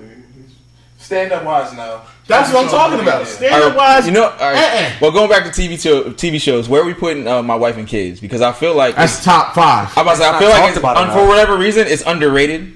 I don't know why it's not. It's top 5. Yeah, it is top Smart 5. Guys? It's top 5. Smart Guy's not top 5, but it's pretty good. My Wife and Kids. No, Of I didn't like mean best top black five. I meant, TV like, shows, top 5. It's probably Yeah. number 5. So I can't think of 4 shows better than My Wife and Kids. You put that over Wayne's Brothers? yes. Wayne's Brothers, listen. My Love is number like 10. Wayne's Brothers is Wayne's kind Brothers of. funny. Wayne's Brothers is mid. But you know what? It's mid because it fluctuates. No, so you know it's why? mid. You know why it was mid? Because fucking Sean. Marlon was hilarious. Sean would ruin shit sometimes because No, he just this is wasn't what it funny. was. This is what it is. Sean was so unfunny Yeah. that Marlon had to do extra, Exactly. and that took away from his funny Yeah, because Pops. you're doing so much to cover for fucking stale ass Exactly. shows. Yeah, because Pops like Sean would be funny sometimes. funny, yeah. Sean's be funny sometimes, but most of the time it's like, Marlon. nigga, shut up. Like, Marlon would be the one. Shut carrying your shit. metrosexual ass up, Sean. Alright, what about the Bernie Mac show? Great. Over Top 10. Over My Wife and Kids? Or no? No. That's No. not over My Wife and Kids. not over my. Not over. I don't Bernie know. Mac show man. got better Bernie than My Mac Wife. is over My Wife and Kids. Huh? Bernie Mac is over My Wife and Kids. Yes. That's a debate. That's a debate. No, that's debatable. That's debatable. That's a good That's debate. debatable. That's a good debate. That's a good debate. Because My Wife and Kids had the longevity. I've never heard that people say. My Wife and Kids. Really? Because My Yeah. Wife and Kids holds up to this day. Keenan, every episode was a select. Like nigga, the one where was the one 4 where at the seasons. Chinese restaurant. Alright, Steve Harvey. Oh, That shit. where he's like, yo, he plays pee-pee Steve Harvey fingers show? in my chicken. I was like, yo, Steve Harvey show. Oh, remember when they went to the bathroom? They was having like little piss conversation. yeah. Like, and they fell, and then Katie fell in the little koi pond, bro. That, come on, dog. Like that shit was funny. But you said Steve Harvey show? I like it, but it's kind of mid. It's kind of mid. I like it a lot, but it's kind of mid. I like it. That Kind of mid. Yeah, a lot of people don't think Jamie Foxx show was that. Cosby show. It's top 5. I feel like Bill Cosby. Okay, so I feel like the Cosby Show two. damn near exceeded Okay, so because you got- it broke through like barriers. actually you got Good Times, Cosby Show, Martin, Fresh Fresh Prince, and you say My Wife and Kids, that fits spot. Yeah. Who? I'd go there. I would take out Good Times What you putting in Martin? and I put in like Living Single. I feel I like, like Living Single a lot. Living Single. It's not overrated. I feel like it's right where it should be. Like it's just. Are y'all Tyler Perry fans? No. No, I am. I'm not. But House of Pain is very good. House of Pain is great. That's about his. All his other shows is dick cheese, but House of Pain is really good. He is good. It Now, took he me got a another- while to come around on There's it. another one that House of Pain is very, very good. there was another one that was funny. What's the old nigga name? Curtis. That nigga Curtis. Curtis is fucking Curtis Payne. hysterical. Do y'all like Meet the Browns? Yes. Mr. Brown is funny. No, Yes. You don't like Mr. Brown, bro? tired of that shit. Like, how many loud outfits can you wear? Mike, You get no, it, no, man. he doesn't even. Like, He doesn't. Towards the end of the show, he wasn't really doing the loud outfits. The nigga is just crazy. He's just hilarious. He I is went to funny. Tom Perry. The funniest he's ever been to me was in that movie. That and when he was like, no, when he was in the doctor's office with Cora, and he was like, yo, he's like, Cora, how many Oreos is this? I fucking started cracking up. And the best She part was about like, you know how many Oreos is this? the best part about the relationship is the fact that they're husband and wife. That's what when I found that out. And every time I see my mind, bro, every time I see that, it just made every situation they have together. When I found out that they be fucking, and she calls him Mr. Brown, and it's like, yo, that's her husband. It just makes it so much. You think she calls him Mr. Brown? Absolutely. Church people, that dick, Mr. Brown. Church people are nasty. Mr. Brown. Did y'all ever watch Sanford and Son? That shit was whack to me. Nah, Red Fox is funny. It's hell. It's hell. It was just old. It's just old and it's hard to say. Shows with not a lot of characters, they don't really do it for me. Well, and then when one of the characters is not really developed, yeah, it's really it's the Sanford Show. Did you ever watch what was the show with little nigga? And that shit was whack as fuck with the white man. Yeah, Different Strokes. You said that was shit was dick. Well, it only had its moments. I wouldn't call that black comedy. I wouldn't call it. It was not a black. It was a comedy with some niggas in it. Some niggas on it. Yeah, it was mixtures. It was a comedy with some niggas on it. Girlfriends is top 5. Say Girlfriends. Girlfriends is top 5. Top 5 what? Black TV shows. No, bitches. Manscaped. What? Yo, did y'all ever watch the PJs? PJs was funny. PJs was funny. That was. Wow, you know what we didn't say? Cousin Skip? No, we didn't say a top 5, a true top 5. Everybody hates Chris. Oh, facts. Came around that every single episode was amazing, bro. That's probably like 4. I think it came out too late. It did. It was ahead of its. No, too late. It was past its time, but it was still relevant. Like it was past its sitcom time. Yeah, it was. Also, fuck Terry Crews, so whatever. Yeah. But he was so funny on that show, bro. He was perfect for that role. He said Girlfriend. He is still funny. Have you actually watched Girlfriend? I haven't watched it recently, but I'm gonna rewatch it when it comes back out. But it's not. I don't. I'm telling nothing about it remembers me being in top 5. Probably because it's all women cats, and you know how you are. That bitches ain't funny.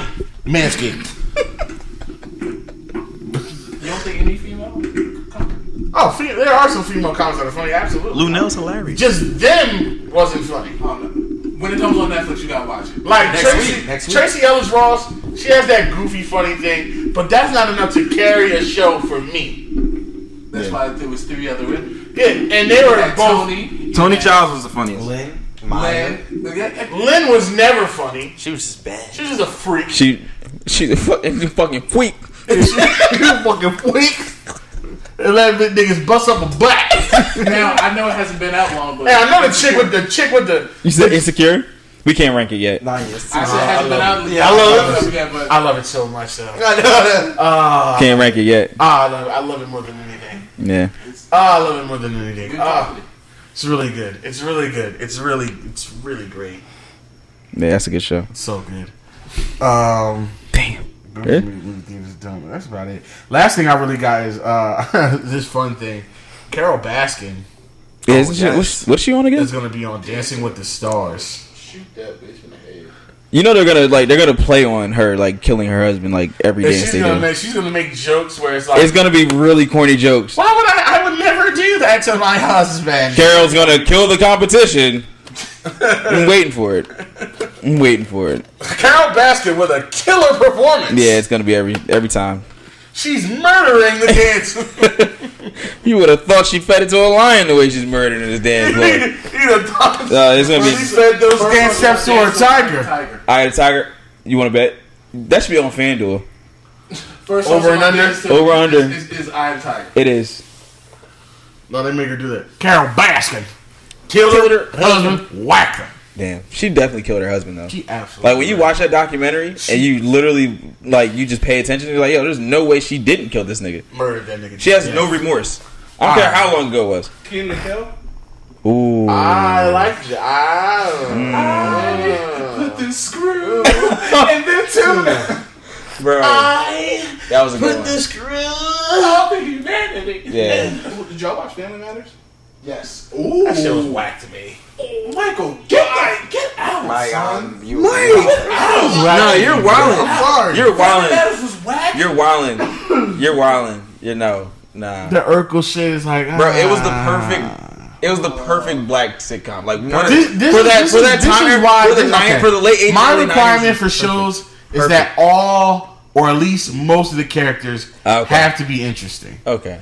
I don't like shows where it's a one-person show and everybody gravitates around that. You know that he so that show was a spinoff of another show. He literally stole the spotlight. That wasn't supposed to be. All right, but it is though, because and Urkel to me. Yeah, he didn't do it for me. He doesn't do it for me. Yeah. So when you're I didn't find I don't find him funny. He's a fucking dweeb. Yeah, I don't give a shit. And we bringing Myrtle? Oh my god! I don't give a shit about a fucking dweeb. Come on, bro. That shit was funny. That's why but shows you care like about the dweeb and smart guy. He wasn't a dweeb. I didn't say it was a good show. I said it's a really good show. Mark Curry doesn't get he needs to get his flowers. Y'all like hanging Mark with Mr. Curry Coop? is the guy from Smart Guy. Oh, I'm sorry. That's Taj Mowry. Yeah, no, that's his sister's little brother. I'm thinking, no. I'm thinking, but wasn't he on? He was on Smart Guy before too, I think, or no? But he wasn't on Hanging with Mr. Cooper was his show. Yeah, that was mid. But Mark Curry is hilarious, nigga. When he came on the Jamie Foxx, now that when he came on the Jamie Foxx, you was an L7 boy. I got the worst black TV show. Rail. What the hell's that? Exactly. Yeah, Lil Rel. The TV show that he had, that shit was horrible. Yeah, it was bad. Well, Malcolm Jamal Warner had a show called like Space Homies, where it was him in fucking space. Wait, Malcolm Jamal Warner had another show that was actually good though. With Eddie Griffin. That was good. Yeah, on the bar. Yeah. That was funny. Mid. That was mid. Yeah, that wasn't. It's hard to say it was a black sitcom. No, that wasn't him. That was Flex Washington. That's like Space Homies. Wow. Yeah, that sounds one-on-one. I love one-on-one. It's not top 5, but that's a great show. No. I like Half and Half. Well, Half and Half, bro. The one sister was so fucking funny. She was so fine, and she was fine as fuck. They were both fine. They were both fine. But the other one was like the funnier one. I liked her more because she was funny. I can't wait for all these to. They're coming out. I said that BT should have done this like when they first started their streaming. They dropped the ball. Man. They need BT just can't get right. I mean, you can't do it now. But they need to reboot College Hill. I don't know why. I don't know why. Yeah, I don't know why. In the past 15 years, you know what it is? These motherfuckers have not brought back College Hill. You know the original Drewski. What? The original Drewski. Remember Drewski from College Hill? Yes. Booty Talk. I had that. I'm gonna make a booty talk. Booty talk. You know why they probably can't bring it back though? Colleges are probably saying no. Yeah. Yes. Because it gives a negative. But I know. After that shit, nigga, I was on College Board looking up how much Virgin Islands cost. I was that was the greatest season ever. I was like, and you can get it. My sister got it. My sister sent me BET Plus, so I'm about to watch that shit. That Virgin Islands shit was some of the greatest TV. She beat her in the head with a heel I've ever seen. That was some good shit. That bitch had real blood. Yeah, real blood. Why was the environment so toxic though? Just because you think it was just the culture? They were creating it. That's really early school that really don't matter. But you gotta remember that's really early reality TV. Early reality. It was real. That was real, and they were creating those issues, and nobody knew. Like there was no real reality TV show rules. So everything that we saw and probably everything that they were hearing, like it's so easy to create. That one chick was like really going for that one nigga. Yeah. Like, he had a girl. He had a girl. Bitch, y'all don't give a fuck. Yeah. Hey, they be talking about niggas, but like we gotta talk about these chicks that be luring them in. Yeah. These chicks don't give a fuck. And I've never seen nothing like that before until I watched that show. And I'm like, bro, this bitch is on the phone with her man. And she's fucking flashing her titties. I'm like, yo, you are a sick bitch. Yeah. You are a Jezebel. We need to get Ibrahim. Get the studs. Get the stunts. Remember when remember on the Virgin one, they had the tall nigga. He's a volleyball player. Mm-hmm. And they went to support him at the match, and they was making fun of like how shorts the why do I remember that? Was an argument in the house too. How'd you feel? Remember when the nigga ate the one girl ground beef? Yo, making the burgers. I was like, that's real shit though. How niggas eat your shit? That's a fucking problem. How you feel about Baldwin Hills? I never watched that. The first. My sister says that's really good. When we watch it, she says it's really good. It's more reality TV. It is reality, but there was a lot more acting in it. Yeah, a little bit. Yeah. We forgot about Blackish. I can't. I have a hard time. I have a hard time ranking that. What's your issue with Blackish? It's a really good show. It's a good show. It's just a tad bit cliche. Yeah, it's Why? like Because A tad bit. it leans into the black stuff too. Like it leans. Yeah. We're black. Yeah. It's almost like I know, but like it's just like I know it's the whole premise of it. like it's funny. wrong It's to me. funny, but it's like ugh. It is like I can't really describe it, bro. I don't I know. really don't get it. Like seriously. I don't know how to describe it. It's not blavity black. It's like a borderline. But it toes that line, and Yeah. that is too close for me. Yeah. I don't It is funny though. I like, and it's funny. I don't like it's so black, hard. but I like Grownish. Really? You're wild for I that. like Grownish, Grownish is but I've only seen one season. Grownish is good though. Chloe I've Haley. only seen like one. You fucking fine asses. Just stupid. Is she old enough yet to be talked They're about? both old enough now. Nice. Hey, I'll eat the fuck out of Chloe's butt. Boy, that shit crazy. Hey, listeners, for Chloe and Hallie, and what's the other girl's name? Oh yeah. Yeah, she old enough now too. Manscaped. Yeah. No, that's Stain. What was that? You said That's So Raven? That's Stain. What about Proud Family? That's cartoon though.